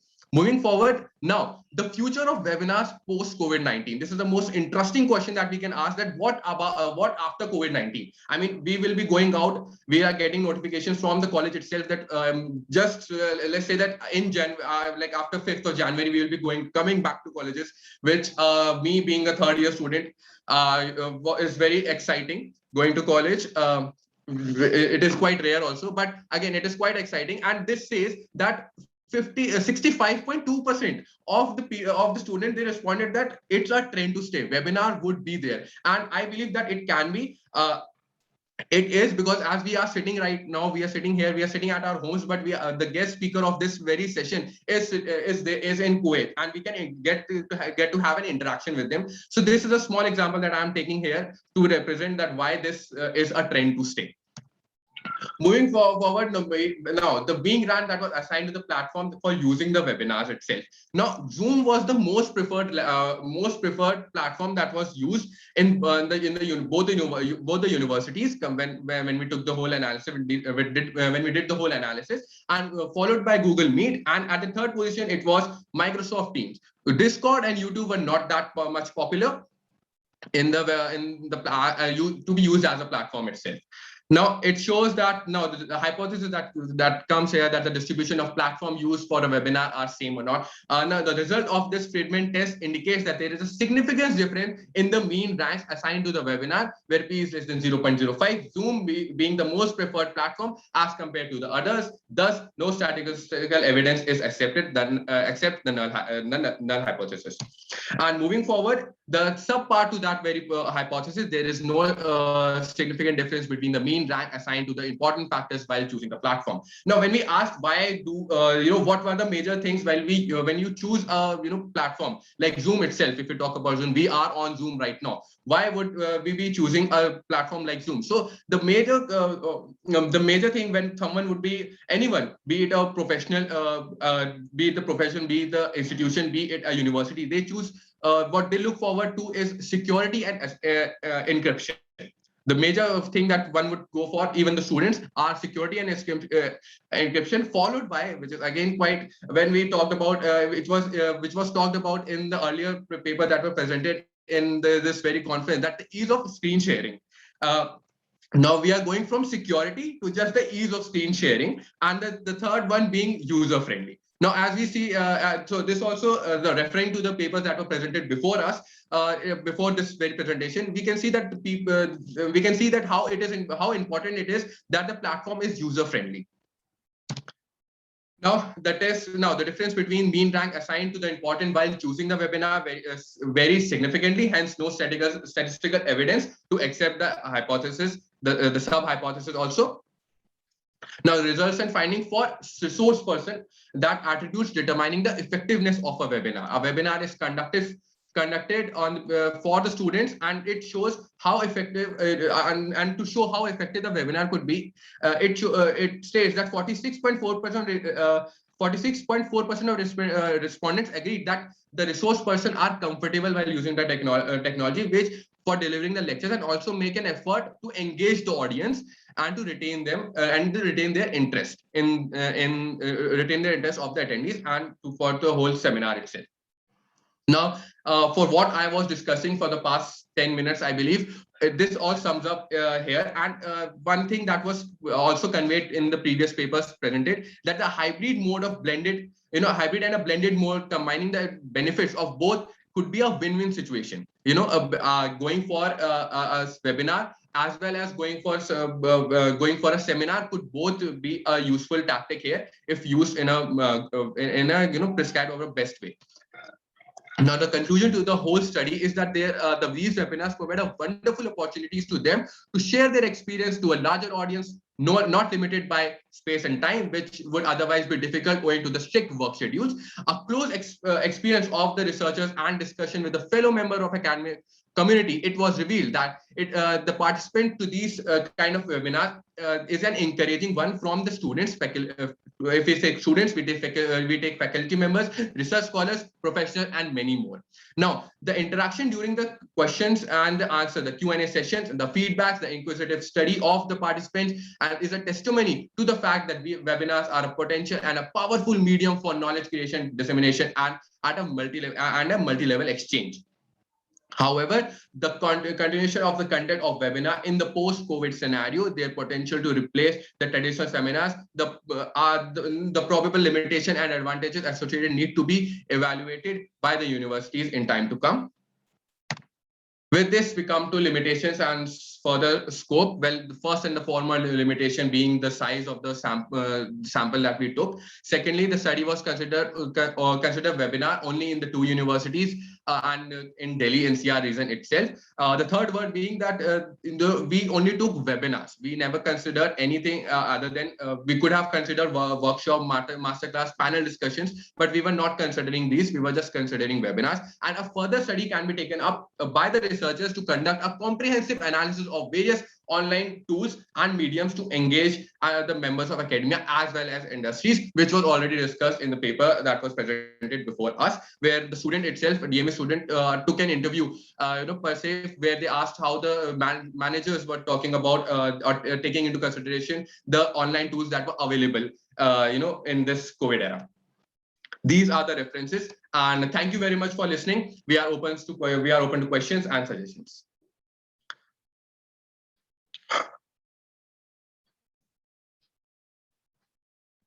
Thank you, Ayush. Opening the session to the chairs, please.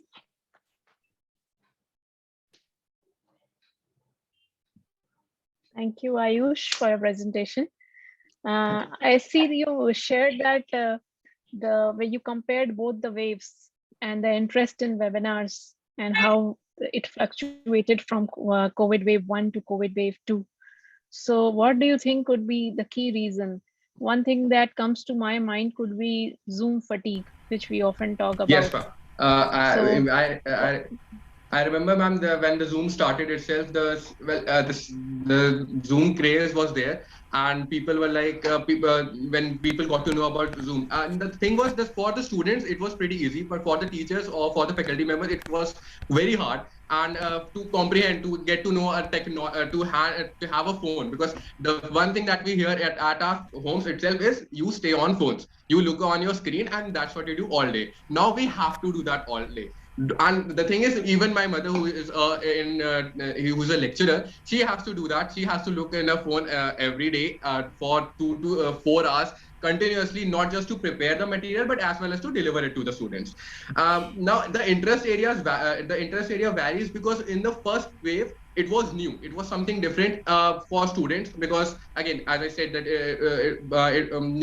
as I said that it was interesting. But in the second wave, when the teachers were getting familiar to the whole situation and teachers were able to communicate more, the thing was the retention of this audience, that was the students, was not appropriate because again, when we are in our homes, we get distracted a lot. We don't have that close environment. We are not guided by the four walls and sitting on a table and chair. We are on our we are on our beds. We are either going for a lunch or somewhere like just for saying mummy ne kaha khana khao, and you have to eat it because it's 2 o'clock and it's her decision and not yours, not mine. So I have to take that into consideration. Students have to take that into consideration. These being the small few things that affect the interest areas at that point. Acha. So what do you do to reduce your Zoom fatigue? Ma'am, Go on mute. to Switch reduce off the my video Zoom. and then take few deep breaths. Ma'am, to reduce my own Zoom fatigue, I started going out. I started going out for games and all, which I was not doing for a very long time. So I realized I am very bad at football and as well as cricket.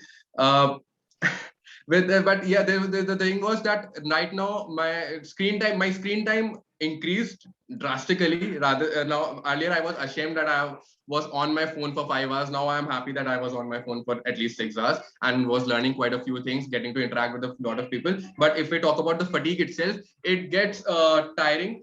Back hurts for sure, and for that, a gym could be a good way to reduce the stress and everything, and as well as going out, meeting friends, maybe. So that is something that I do.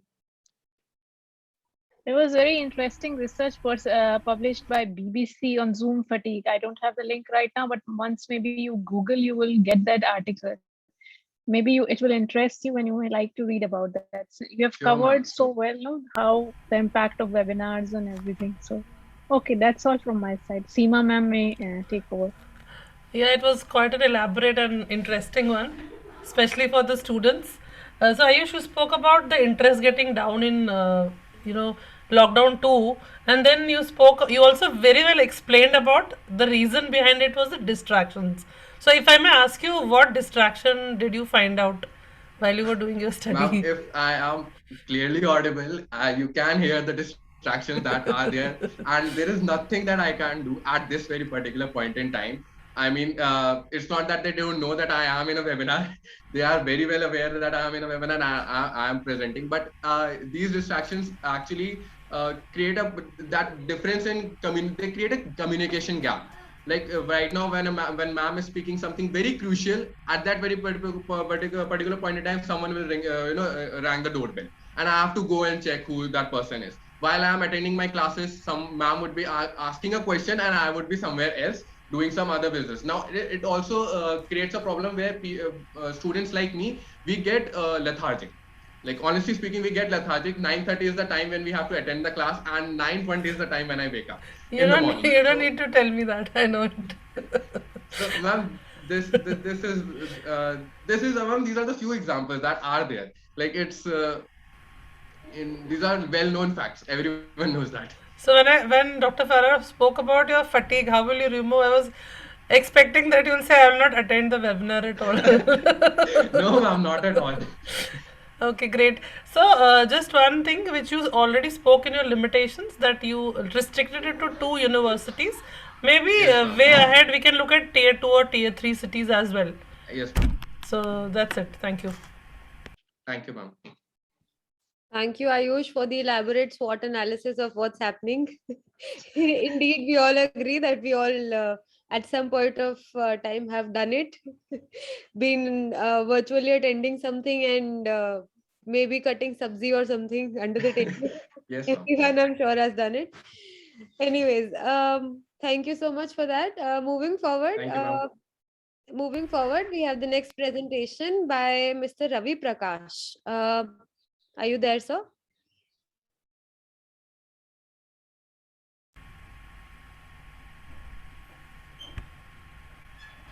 Sir Right. is sharing the screen. Yeah. Right. So Mr. Ravi Prakash would be presenting his paper titled Study of Effectiveness of Self-Paced E-Learning in Industries Using Data Mining. Over to you, sir.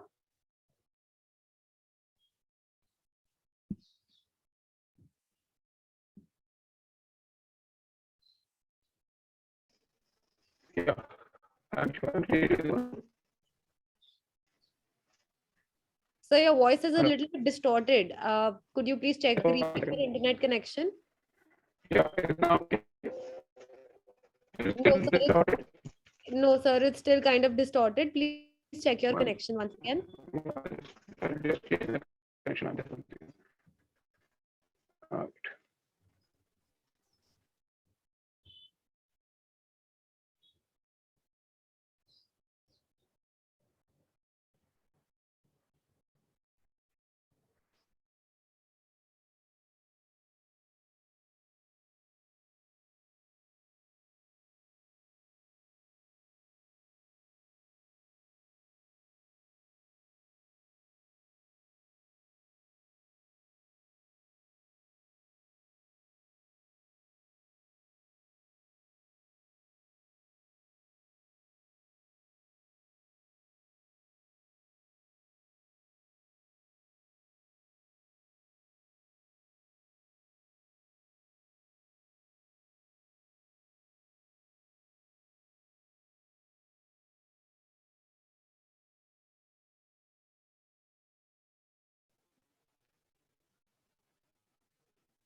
It's okay.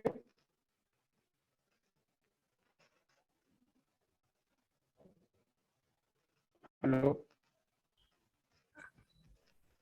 Yeah, am I visible clearly? So you are visible, but then the voice is cracking. No, I tried sharing the screen also to you.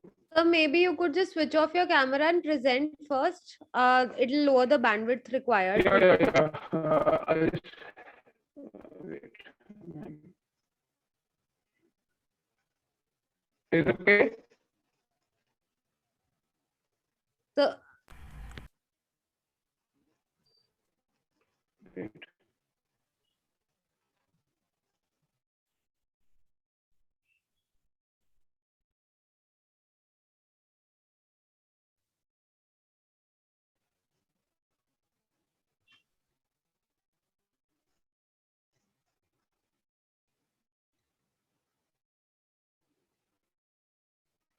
Okay. So we are unable to hear you.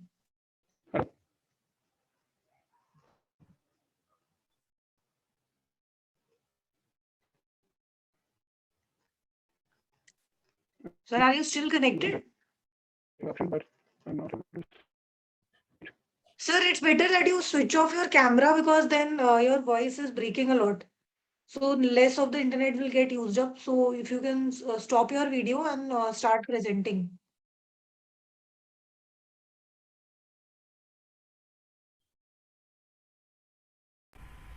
If sir is taking some time, maybe we can hear the next presentation. sure, ma'am, not a problem. Yeah. Is it now okay, ma'am? Is it still not okay? So still a little distorted. Wait.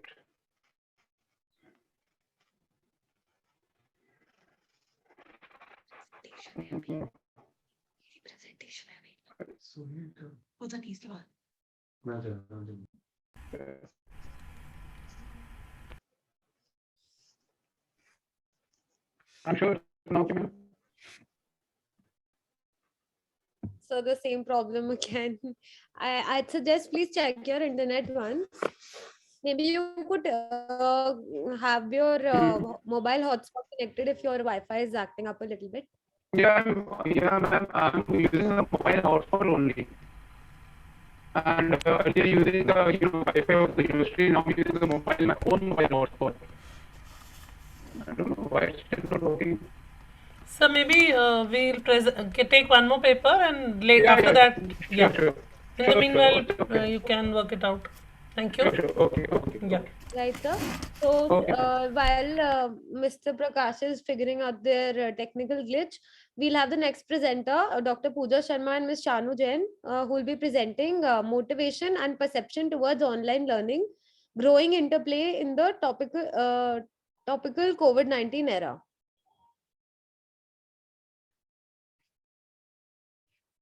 Ma'am, please over to you.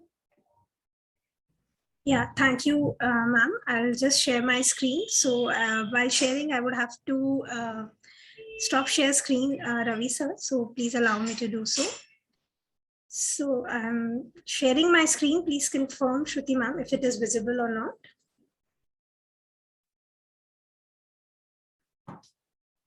Perfect, ma'am, visible. Please start. Okay, a very warm greetings to Dr. Farah and all the participants in this session. The title of our presentation is Motivation and Perception Towards Online Learning, Growing Interplay in the Topical COVID-19 Era. So we've been talking about this for quite a long this session. And the paper is authored by Dr. Pooja Sharma, Assistant Professor, DME Management School, and co-authored by me, Ms. Shanu Jain, Assistant Professor at DME Management School. So this will be the flow of our presentation. We'll be beginning with introduction, followed by objectives, literature review, methodology, data collection, data analysis, implications, and we'll be concluding and suggesting some limitations of the study and scope for the future researchers. So as we've been talking about this unprecedented changes brought into by COVID and this entire deeper proliferation of technology that has transformed the learning environment and the pedagogical approach in a significant manner. But yes, as all the previous presenters and Dr. Farah in her address said, that there is, the adoption and the adoption of the technology and the acceptance requires the motivation which is needed for keeping the wheels rolling. So the study attempts to explore the relationship between two important psychological factors that influence the human behavior and decision making, that is perception and motivation. The study is unique in its sense that it attempts to establish this relation, which has become all the more topical in the current situations. Against this backdrop, the objectives of our study are to establish the perception of students gauged by the postal scale and the motivation measured through the TAM model developed by Davis, stemming out from the theory of reason action. And the study is pertinent and is restricted to the scale has been used in various other contexts, but to the best of our knowledge, there was no study conducted in the Indian context, and this was the gap which our study aims to fill at. We have used a partially square based SEM to study the relationship between the motivation and perception towards online learning. This is a conceptual model which is obtained from the PLSM output. I would request my co-author, Dr. Pooja Sharma, to take up and explain the model and the results of this MPLS.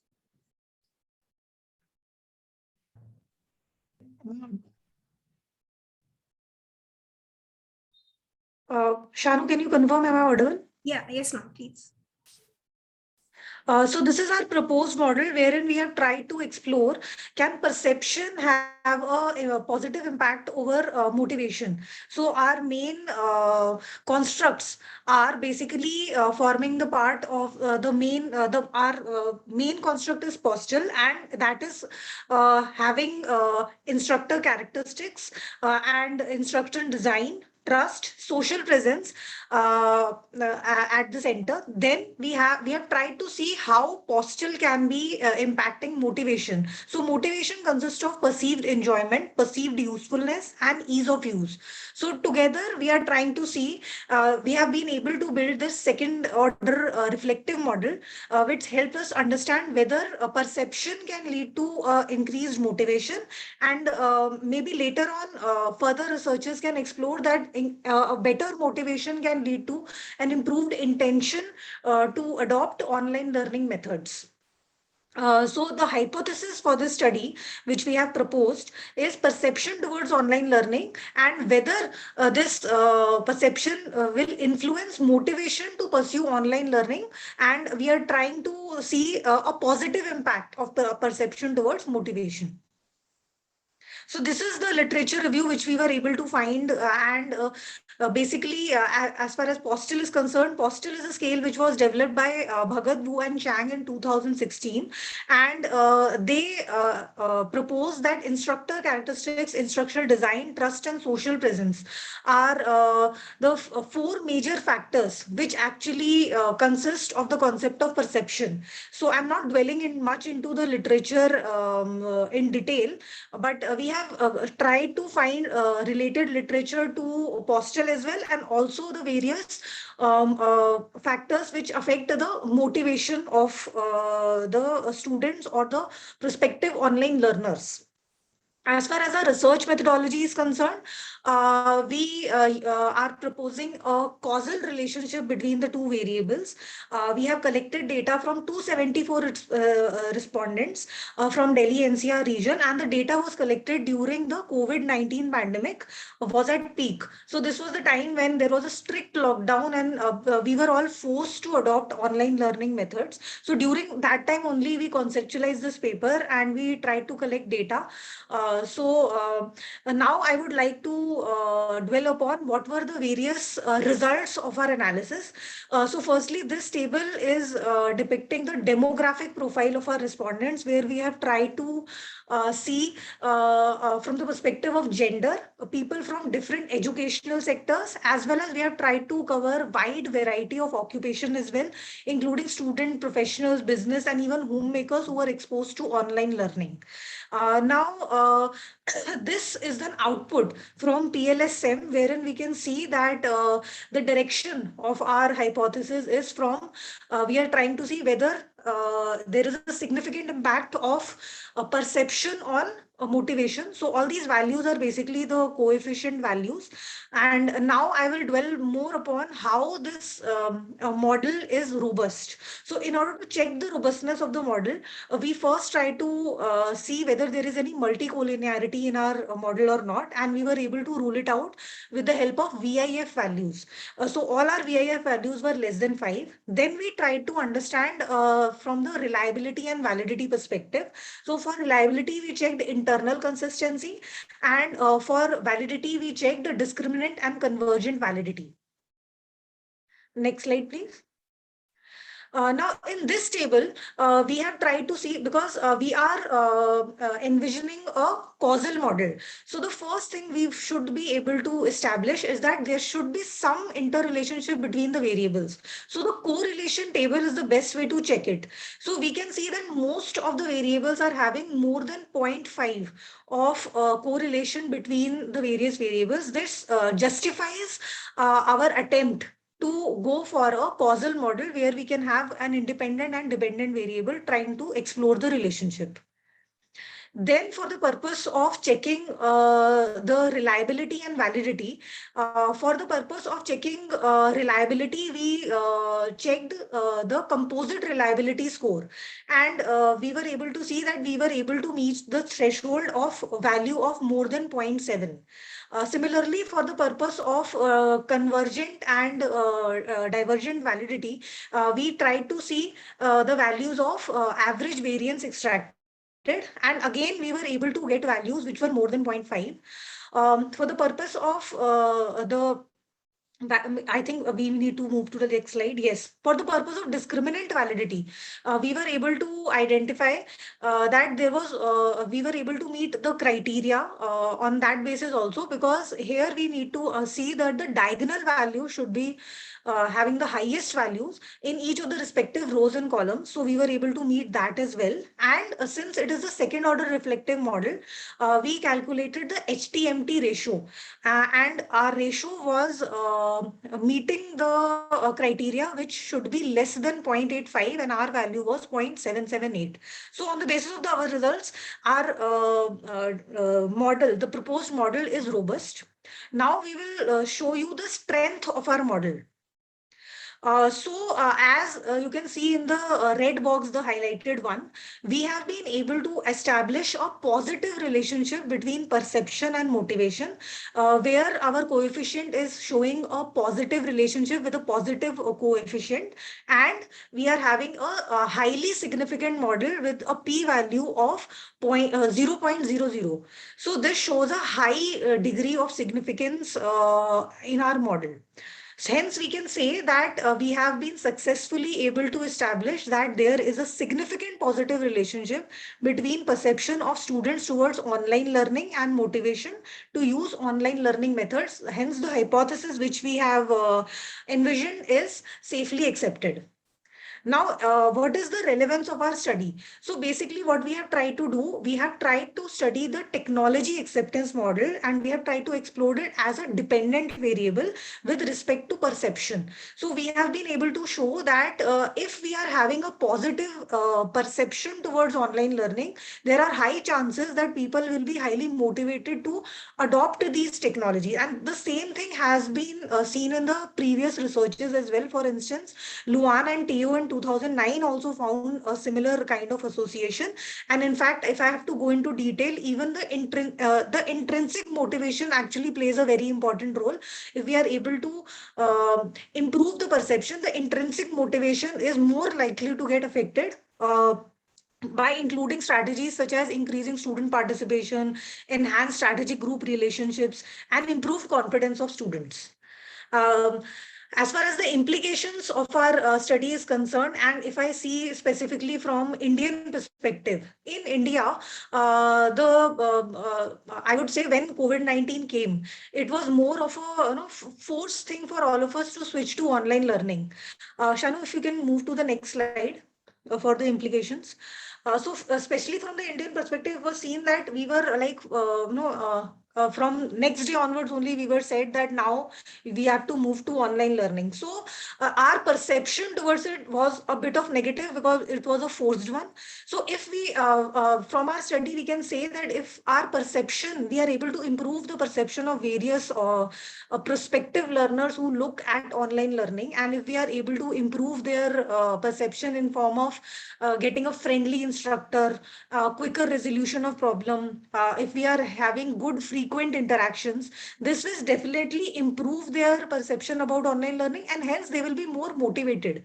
So this is what we have tried to establish, and we have successfully established that definitely if the perception improves, the motivation will also improve. So and in fact, even trust also plays an important factor, because we could see that in fact with our parents also, I could see that they do not trust this technology of online learning, because sometimes sensitive information is asked, we have to pay online. So all these things are sort of a barrier, and that because of this we are having a negative perception. So from our paper, I would say that if we are able to improve the perception, then obviously they will be more motivated, and later on this can also be explored that it will also boil down wherein people will actually be they themselves will be intending to go for online teaching methods.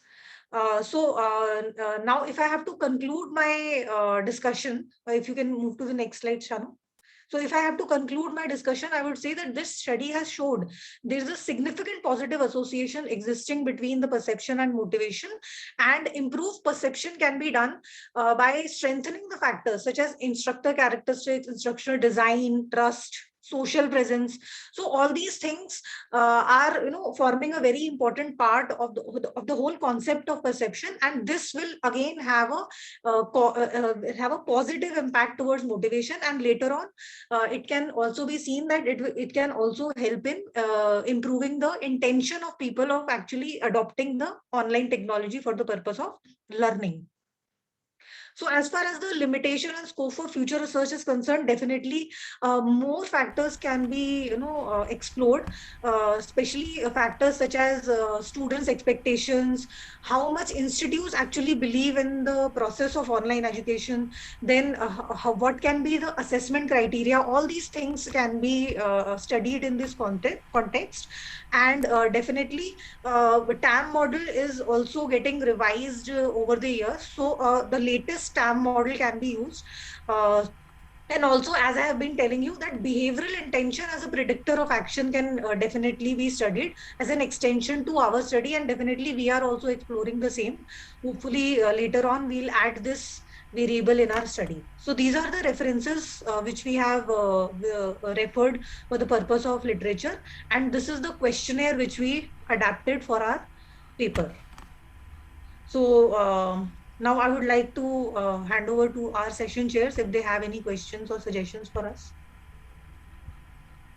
Farah ma'am.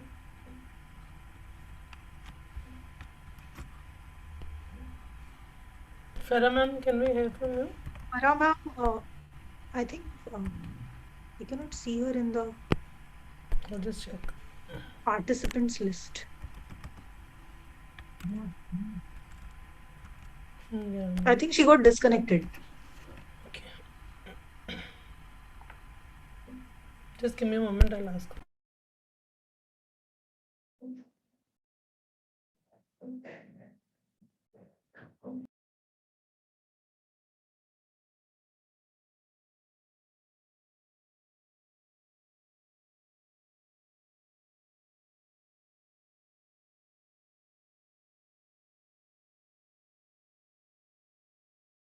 Ma'am is joining back. I think net went away. So it's not only India, I guess.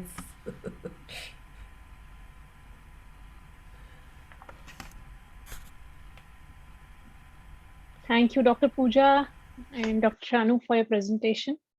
So I see your presentation clearly outlines a strong connection between the perception and the motivation to use online media. So this is one of the data has eventually boils down to this key finding.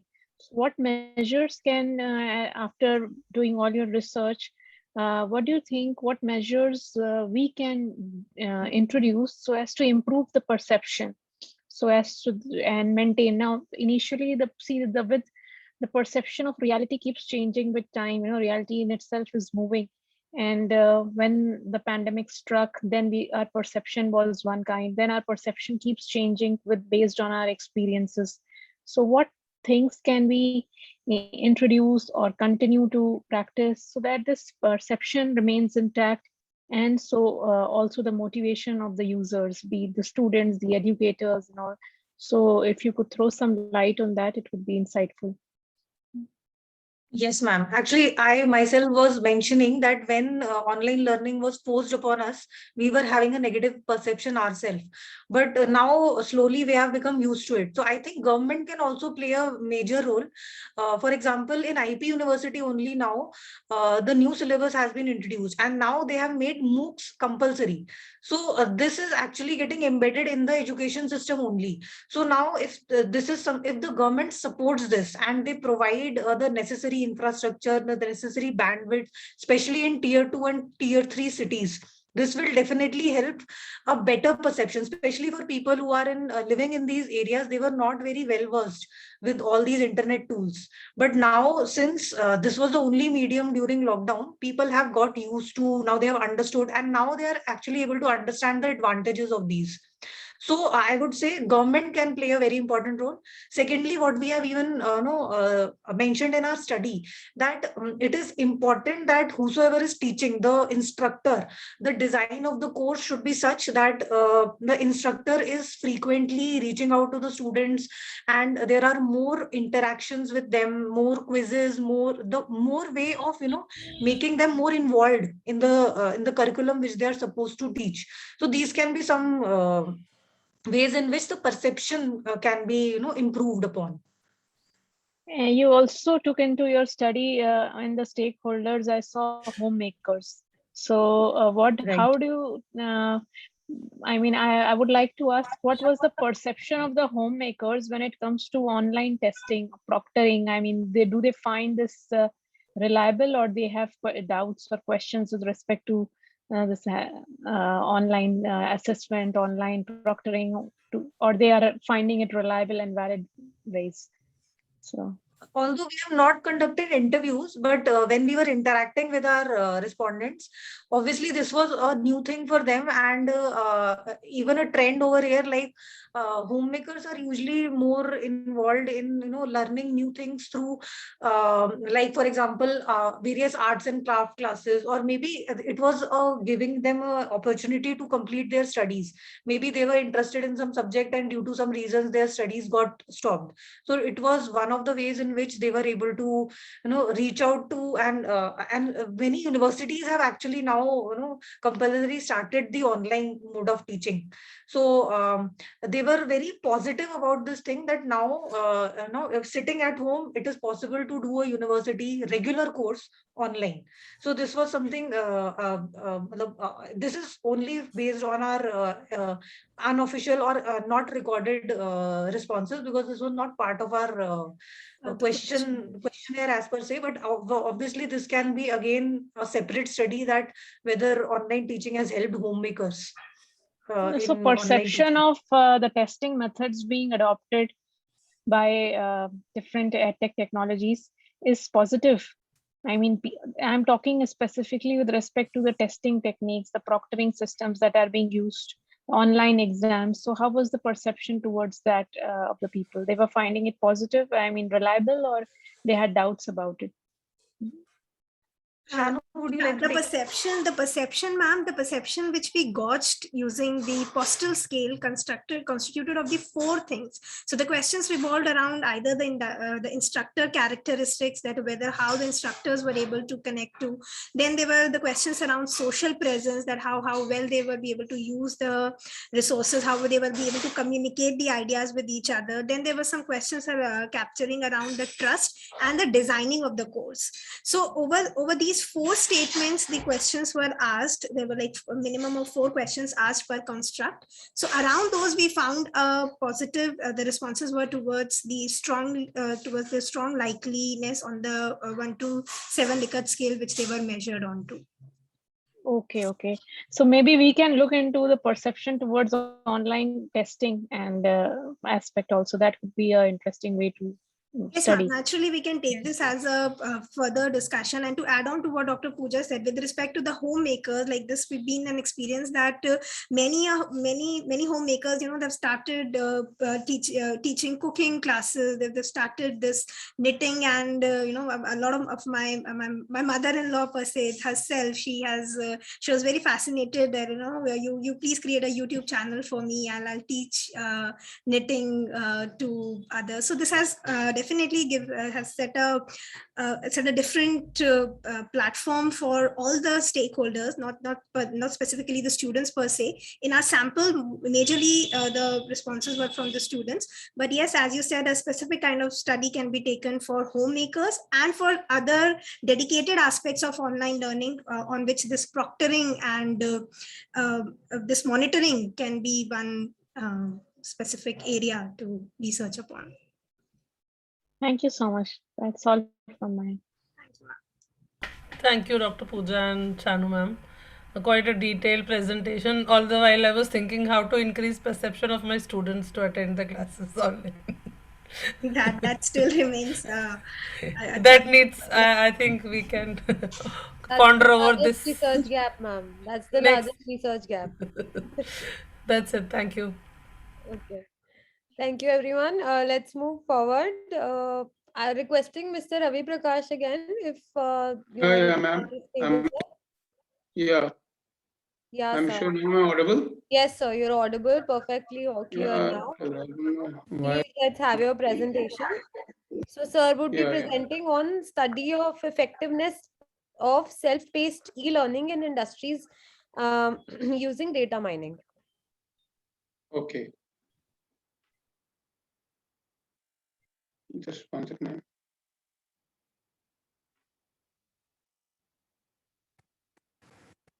Yeah. Is it okay? I'm sure it's visible, ma'am. Perfect, sir. Perfect. It's visible. Okay. Because if you don't, ma'am. Oh, okay, fine. So, So I believe you're presenting two papers, right? Yeah, it's two papers. The first one is this one only, ma'am. Right, sir. So One is this one. after you're done with this paper, sir, you may present the next one as well in sequence. Okay. Okay, sir. Thank you. Thank you. Yeah. Are you getting to my screen? Yes, sir, it's visible. Okay, so it's a study of effectiveness, e-learning. I'm just getting the disturbance from this part switch. क्या कर रही हो? मेरे को time लग रहा है. Yeah. So it's study of effectiveness of self-paced e-learning industries using data mining. We know that nowadays industry has started also using the concept of e-learning to train the employees, to motivate the employees and to further boost the knowledge of the employees. So the electronic e-learning system, the ELS, can be described as a web-based system that provides a large amount of information to users or learners. Now the learners could be the students of university, like we see the last 3 semesters. Clear, we are having the students being learned in online mode. Okay, for me, teaching, quantitative methods, operational research, believe it was very difficult to teach the students of, engineering as well as management these subjects. So because they are mostly analytical subjects, lot of numericals are involved and so on. So a huge challenge, and especially you can understand that now, similarly, when people enter the corporate world, okay, so you enter the corporate world, suppose in 2018. Now, in the last 3 years, many technologies have come up. Okay, especially with regard to database analytics, okay, big data analytics, and so on. So you have to continuously, tell your employees also to re-engage themselves or to upgrade themselves to the latest platforms. Okay, in their respective verticals. So e-learning refers to a technology-mediated strategy that enables the user to learn virtually instead of attending classes physically. Self-paced self-paced e-learning is a structure where one may learn at their own pace and on their own schedule. So there are two modes of e-learning, ma'am.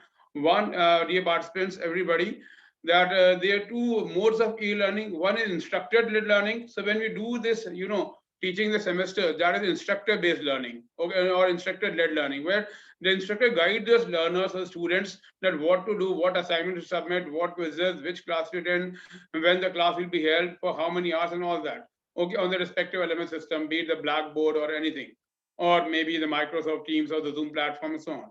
So if you enroll in this type of online program, it's a self-paced learning. You can watch lectures. The advantage, see, that you can take quizzes, you can complete assignment when it works best for you. That means that suppose the office is closed by, everybody works from normally from 10 to 6 p.m., 10 a.m. to 6 p.m. After that also you can do it. So you can do it from the office whenever you feel that, yes, I have to upgrade my skill sets. So I can do the self-learning. You don't need an instructor also. You got the handout, you got the materials, you got the online lab tutorials, exercises, kits with you. So whether you can do it on weekdays before you go to work or on weekends when you have some spare time. So this is basically for what? Training in what corporates, industries. So that is why you call it self-paced e-learning.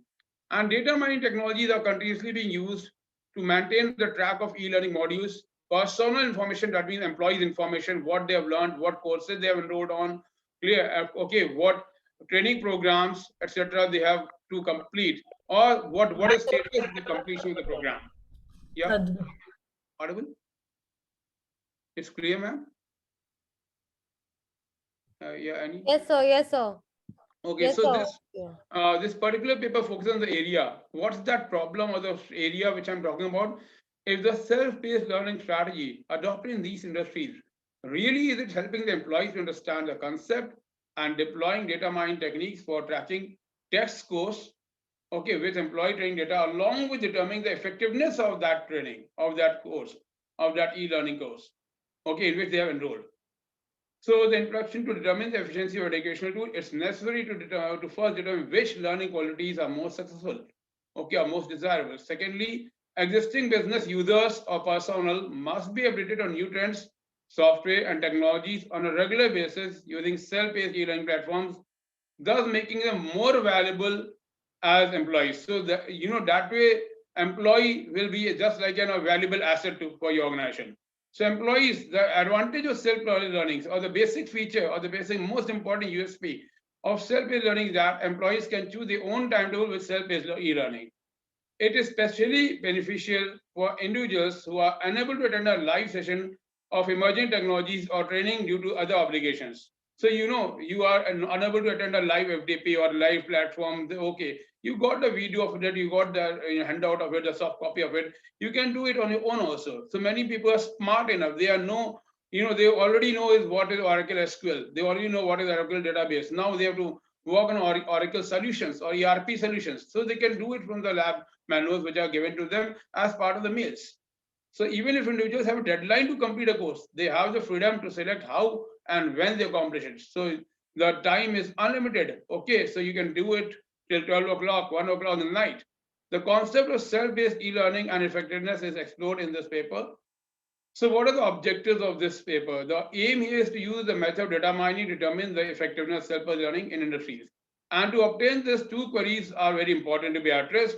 And the entire research, the entire study, the entire data findings, etc., were done for addressing these queries. Number one, how does data mining help in determining self-paced learning effectiveness? Secondly, how a module can be designed based on self-paced nature of e-learning. So self-paced e-learning basically gives the employee freedom to complete the work in his or her own pace within a broad deadline.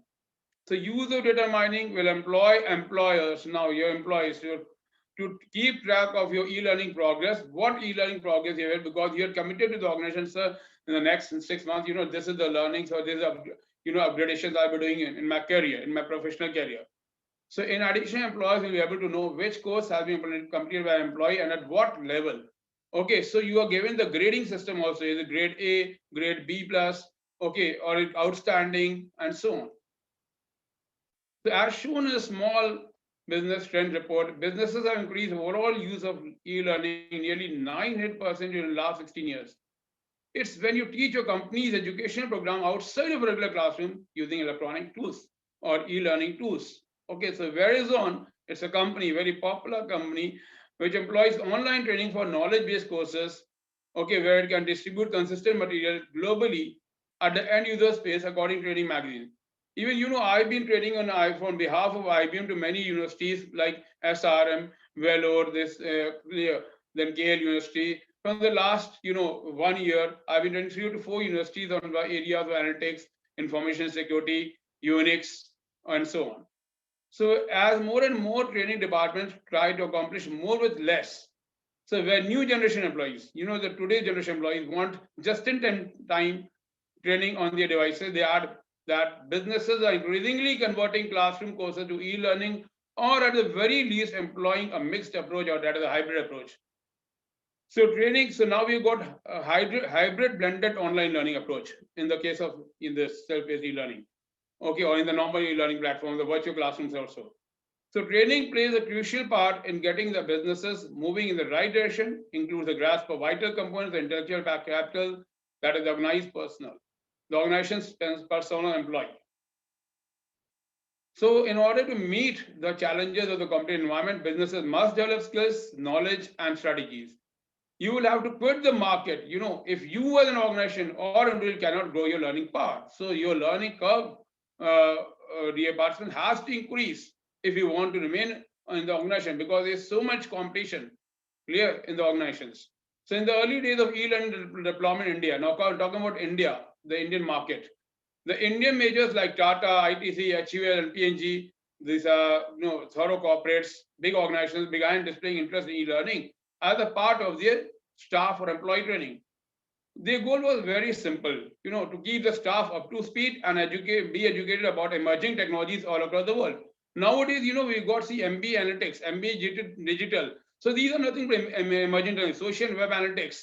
Are you getting it? Predictive modeling, clear, machine learning for business managers, and so on. So these are nothing but emerging technologies, and you have to keep your people, you have to keep your employees up to date.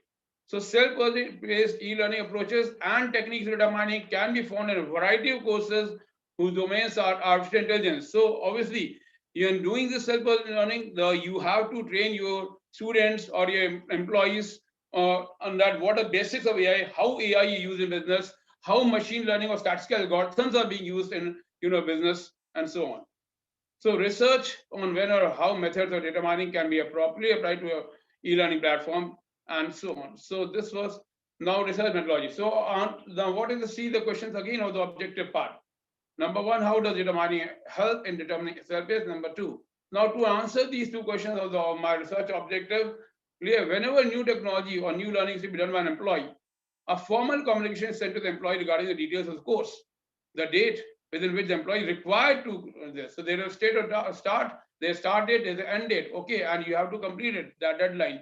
Okay, so employee required to log into the portal or the e-learning site in order to access the content, the e-learning content, clear, the whatever the NMS content. The data mining methods are employed here to keep track of the course accessed by the employee. That, for example, the first session he logged in, second session, third time, fourth time, whenever he logged in, how many minutes he was there, and what was his track record, what did he do in that session.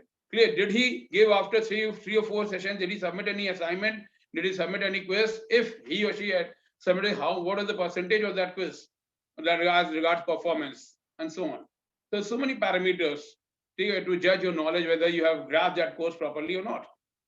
So using this, a prediction can be made as to the tentative completion status of the course, and mail trigger reminders are sent accordingly to the employee regarding further course of action.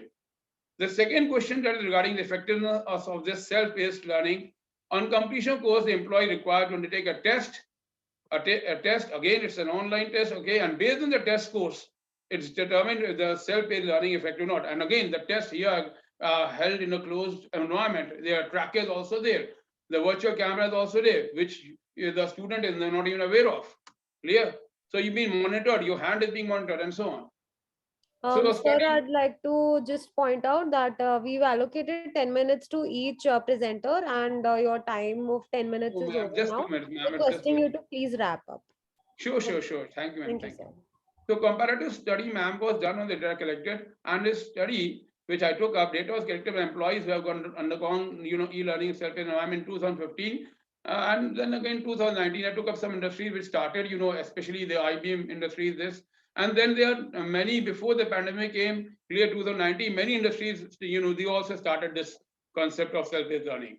So you see the parameters, clear, familiarity, comfort, perception, effectiveness, very important parameter, acceptance, ma'am, cost effectiveness, infrastructure, and future. If you see this, so it was found that there was a considerable increase in effectiveness percentage from 67.3 in 2015 to 74.5 in 2019.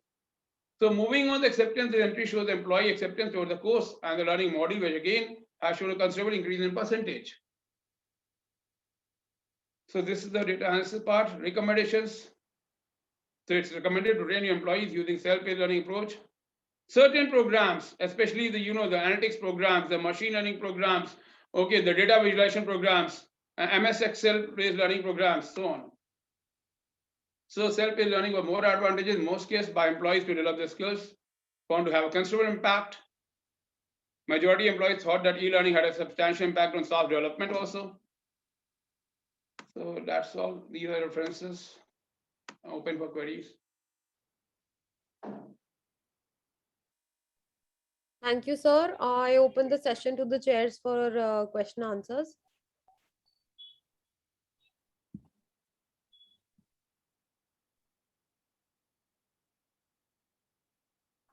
I don't have any questions. I agree with the final conclusions made by you. Yeah. And that self-paced learning has actually enhanced staff development, and has created tremendous impact in adult learning, especially. Yeah. And when you talked about courses like and first of all, and thank when you, you talked ma'am. about course, I was like to especially thank Seema ma'am and Pooja ma'am for the wonderful patience. I met with a lot of accidents, very serious accident, and was hospitalized for about 2 weeks. Thank you, ma'am, for giving me the opportunity, because I've done tremendous research in this field. I'm myself the analytics head, and taking care of all the the entire university learning platform. Okay, the courses, be it in BTech or MBA and so on. So thank you very much. First of all, it would, without your cooperation, it would not have been a success, ma'am. So thanks, Seema ma'am and Pooja ma'am. and to the entire, DME staff also. So for giving me this, because I was going through very tough times. Okay. So The even pleasure after is these, ours, sir. I hope you're feeling better. yeah, ma'am, little bit. I'm still going, physiotherapy for the last, 1 week, 2 weeks rather. So it's still going on. So it's our pleasure to have you. Could we have your second presentation, please? Sure. Yeah, Sure. because Dr. Has some other engagements as well. Yeah, ma'am, sure. Yeah. How to? It's a new share. Yeah, this is the other, ma'am. Okay, is it visible, ma'am? So it's starting. It's still stucking. Ma'am, it's still not visible. No, sir.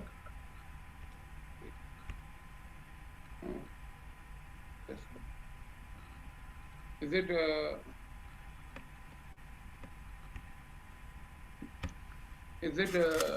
the display is not coming, ma'am? No, sir. I'll Just just your. try to use my another network.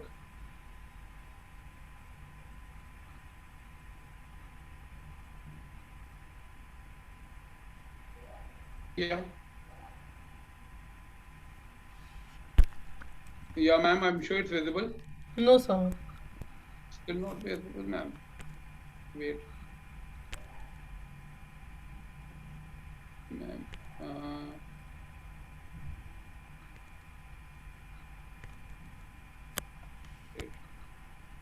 Yeah, I hope it's okay. Yes, sir. Now it's visible. Yeah. Thank you, ma'am. It was, in fact, multiple windows open, that's why. So now this is data mining for contextual intervention to enhance e-learning. Now this is especially for the students, our, engineering students, application students, computer applications, MBB school and so on. So this is for those who are doing as students. So that was for corporates. So the scenario now is very much different. Okay, the objectives, everything will be different. So internet and the advance of telecommunication technologies allow us to share and manipulate information nearly real time. So with innovative electronic teaching and learning tools, okay, so we call it educational data mining approach also, EDM.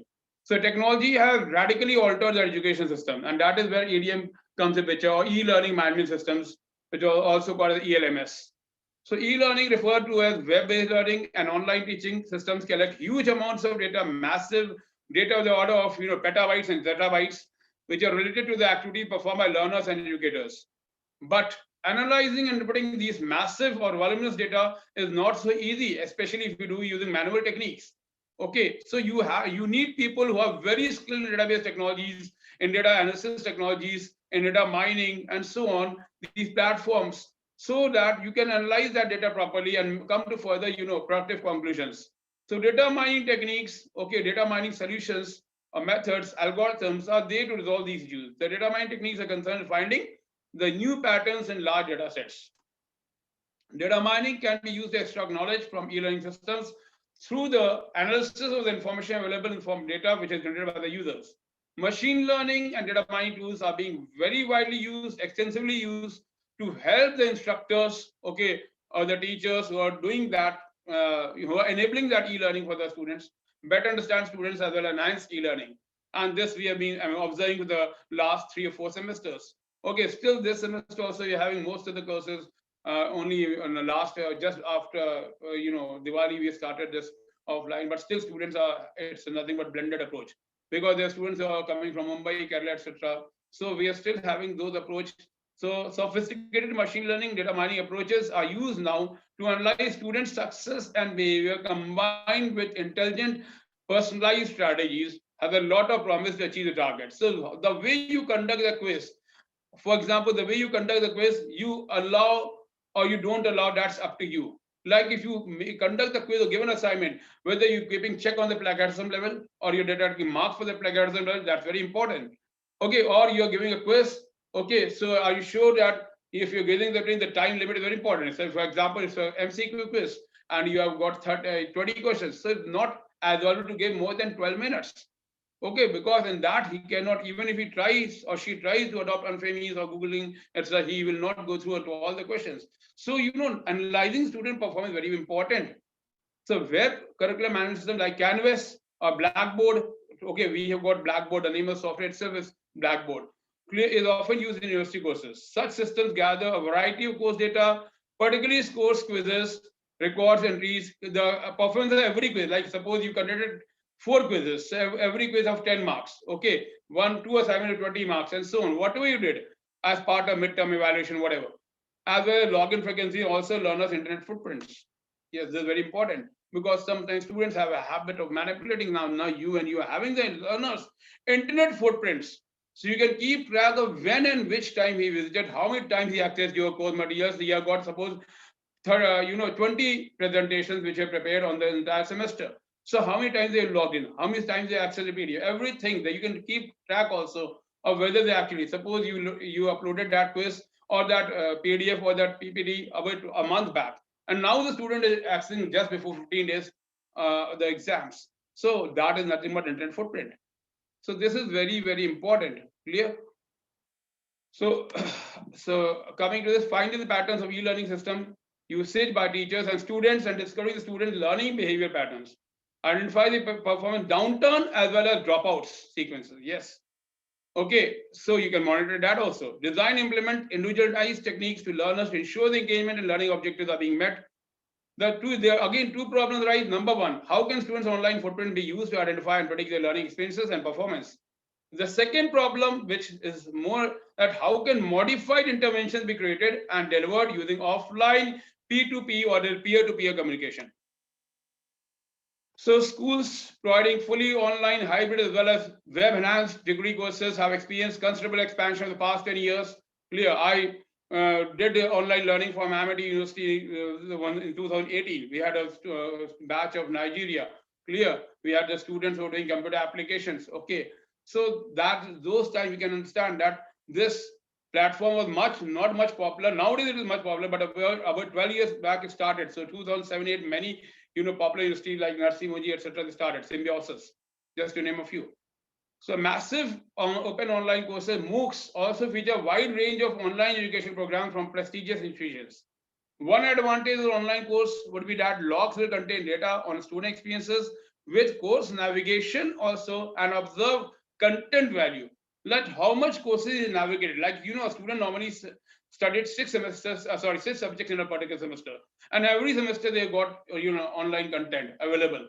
So, which is uploaded by the respective faculty. All the effort, the patience, the time. We know that more than 3 times effort has been spent by teachers. And clear, hats off to all the teachers who have taken so much pains in preparing the content. And just for ensuring that the students perform the same as they were performing 2 years earlier. On the other side, there are faults also of MOOCs were eagerly examined. High dropout percentage, yes, especially in the new private business schools or the new private engineering colleges. This was a phenomenon which was observed. Inadequate social interaction, a heavy reliance on instructor part or instructivist instruction, poor results among underrepresented groups of students, etc., and so on. So, for instance, the program established in San Jose State University and Udacity to provide remedy courses in popular topics led in a dropout frequency of roughly 71%. So, considering this, the quantity of data offered by digital courses is rapidly growing. Similar method for gathering information about students' online actions have been tested by researchers for e-learning systems.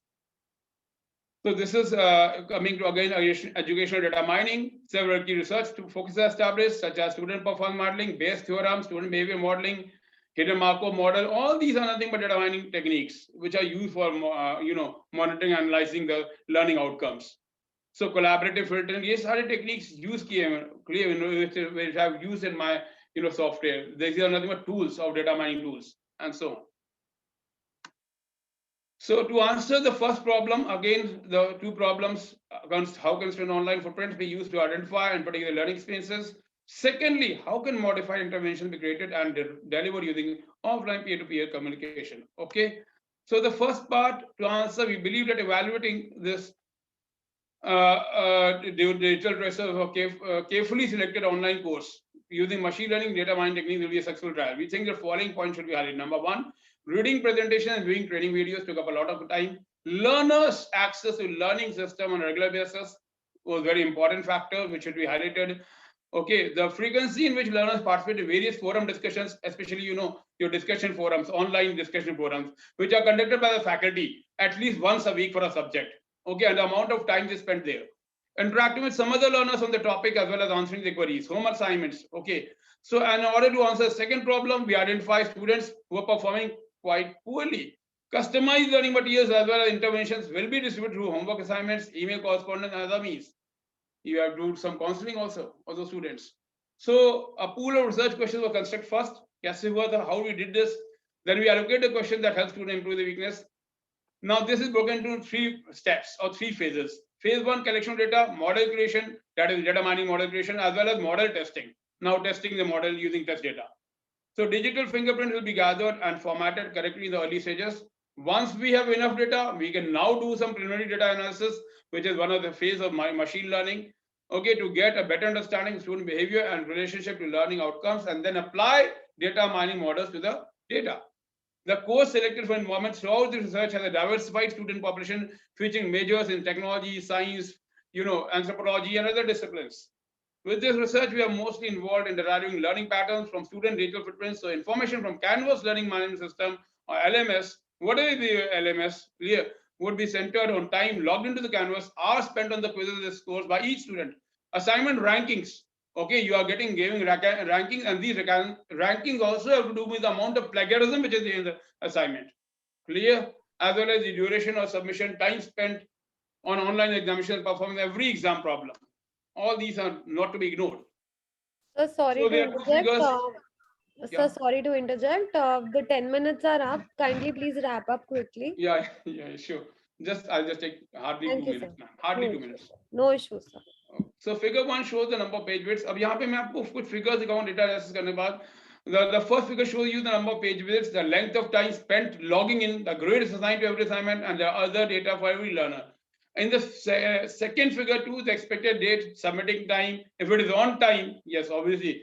For example, my submission time was 3 days. Today I give the assignment, suppose 18th, you have to submit before 21st. 21st, and that too, when I say 21st, that means clear midnight, because after that it's 22nd. Clear? So grading to every will be kept, and Canvas this. So see, so this is just a record. I've taken a sample of the data. This is the assignments which we used to collect from BTech and MBA students, and just doing those things. So this is what I've been doing for the last 3 or 4 years, because even before pandemic, we had subjects like software engineering, project management, database management systems, advanced database technologies. These all we are teaching online also, because there are some students who had some medical problems, who had some medical issues. Okay, so we used to keep track of the videos also were being even uploaded on our LMS system even before the pandemic came. So in our University Petroleum, we have been doing this online, video uploading, etc., PPT uploading, especially voice over PPT for the last from 2015 onwards. Okay, so this is what are the data I collected also. So the number of page visits, the duration spent logging in, the grade assigned to each assignment, and other data for each learner. So for me, it was a very Herculean task, because there are so many courses, MBA, BBA, BCA, and so on. But anyway, because I was a HBO coordinator, the e-learning coordinator, so for me data analysis was very easy, because I had got ample number of data with me. This is status of assignment submission. Is it visible? Okay, it's a little bit, I know. I've just taken the important parameter: assignment number, status, done, due, at, submitted at what time, score, performance, and so on. And the last, clear analysis of item by item for each quiz and exam question. Okay. So recommendations as per findings, it is recommended to distinguish students by a variety of categories such as lack of required reading and lack of conceptual comprehension. To ensure coverage as well as fairness in the customized assignment for all the students, data mining algorithms here can be used. It is recommended to communicate via email, because please, so that students do not say that we have not received it, to get reviews on online on learning experience, especially in the online systems and the e-learning, the suggestions which are given by students, and so on. Clear? Because you are doing all this for the benefit of students, to enhance the e-learning system, to make it much better. It's good practice to reach out to learners using emails or board postings to solicit comments and ideas. It's also recommended to adjust or alter the data mining model in case there's some adjustment required. Conclusion: better learning experiences and overall grades are expected to be the projected learning outcomes. Data from course evaluations will be tracked both before and after this method was implemented. before and after, so that we see that how much their performance has been enhanced. Student assessments are done on a regular basis to get feedback and alter the data mining technique models based on the input. So the data mining technique will enhance the e-learning system on a continual basis. It's not one time. Yes, enhancing e-learning systems and making them effective is a matter of deep concern in corporate and academics alike, with researchers bring it from course content and instructional design and learner's perspective or delivery medium, technology perspective, and so on. So that was all me. Thank you once again for your patience. Thank you so much, sir. Opening the Thank you, session Shruti, to the ma'am. chairs.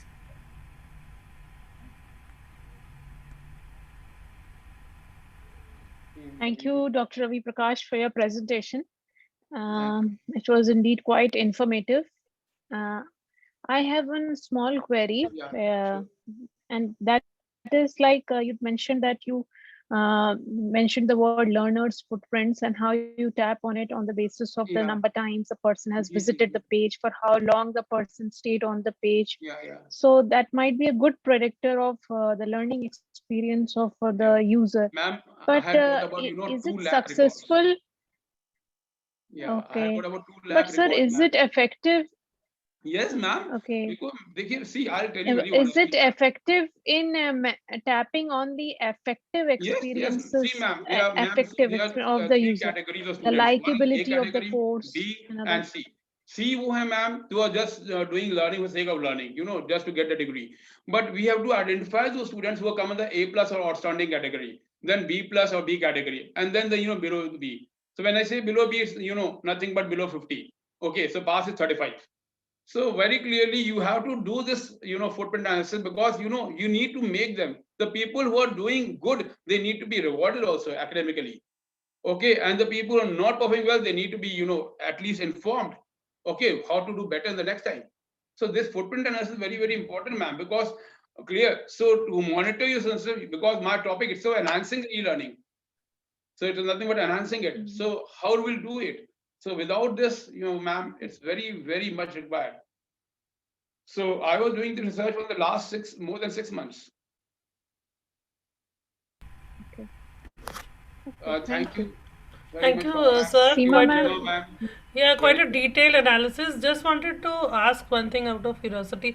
In no means you have compared it with this pandemic scenario, right? Because Yeah. it's, as you said, yeah.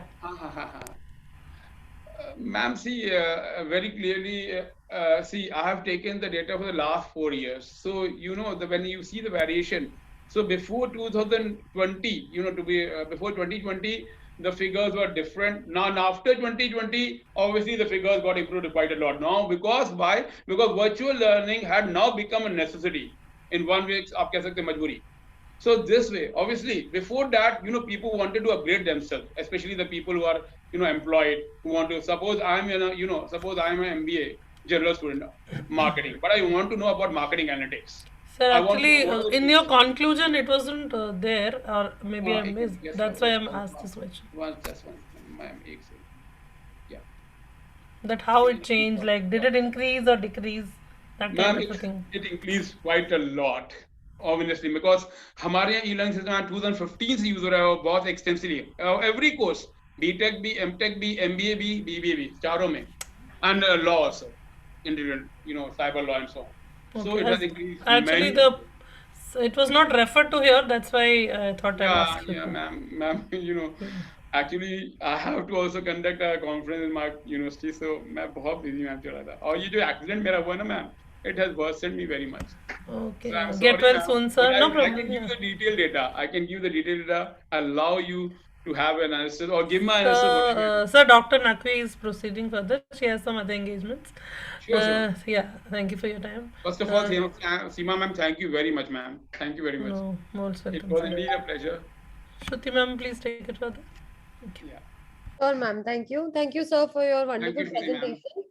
And with this presentation ending, we'd like to close the session for today. We have another paper left, which is going to be presented in absentia. But first, let's bid a small farewell to Dr. Nakwi, who took out time for us from her very, very busy schedule. Thank you so much, ma'am. We really enjoyed your masterclass. and we have a lot of takeaways that you have given us for future research avenues. We're looking forward to continued support and collaboration from you in the coming times. Thank you, ma'am. A small token of appreciation from DME I'd like to share with you.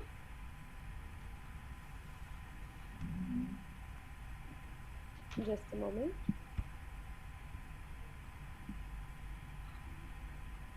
So this is just a small token of appreciation from our side to you. Thank you so much, ma'am, for taking out time, and we look forward to be connected with you. Thank you, ma'am. Thank you so much. My pleasure. Thank you. Thank you, ma'am. Thank you so much. We may please proceed further. Sure, ma'am. So our last presenter, the last paper for today that is going to be presented is by Tarun Tyagi. The title of the paper is Digital Reforms in Indian Education System During Pandemic, NEP and Digital Education. So I believe this paper is to be presented in absentia. So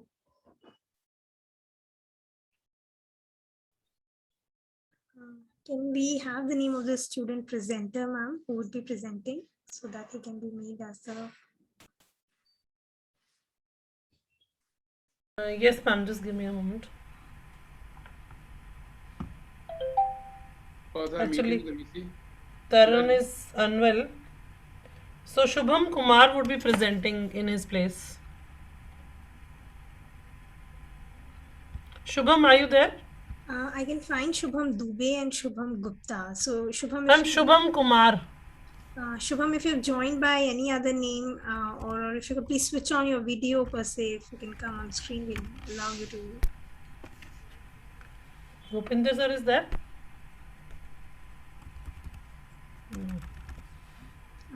Can't find him right now. Just give me a moment, I'll ask Rupinder sir.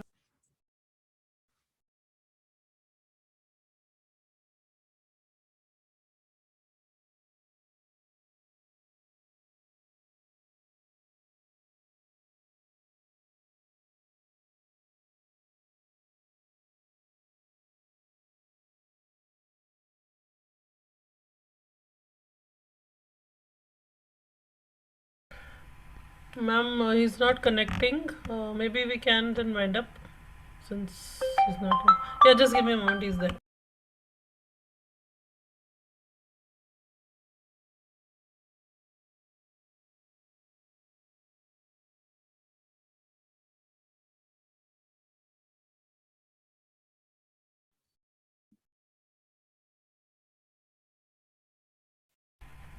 Ma'am, I don't see him here, so let's wind up then. It's fine. Please share the feedback form and attendance sheet. So I thank you all for your participation in the final day for presentation. We'll be having the valedictory session on Saturday, that is day after tomorrow, starting at 11:30 a.m. I am assuming, and please log in on time, all of you, whoever is joining. And the best paper would be announced in the valedictory. Best paper presentations would be announced there and then, the best paper awards. Also, I'd request all the students to kindly copy the link from the chat box so that you can fill it up. We'll be closing the session and ending the meeting.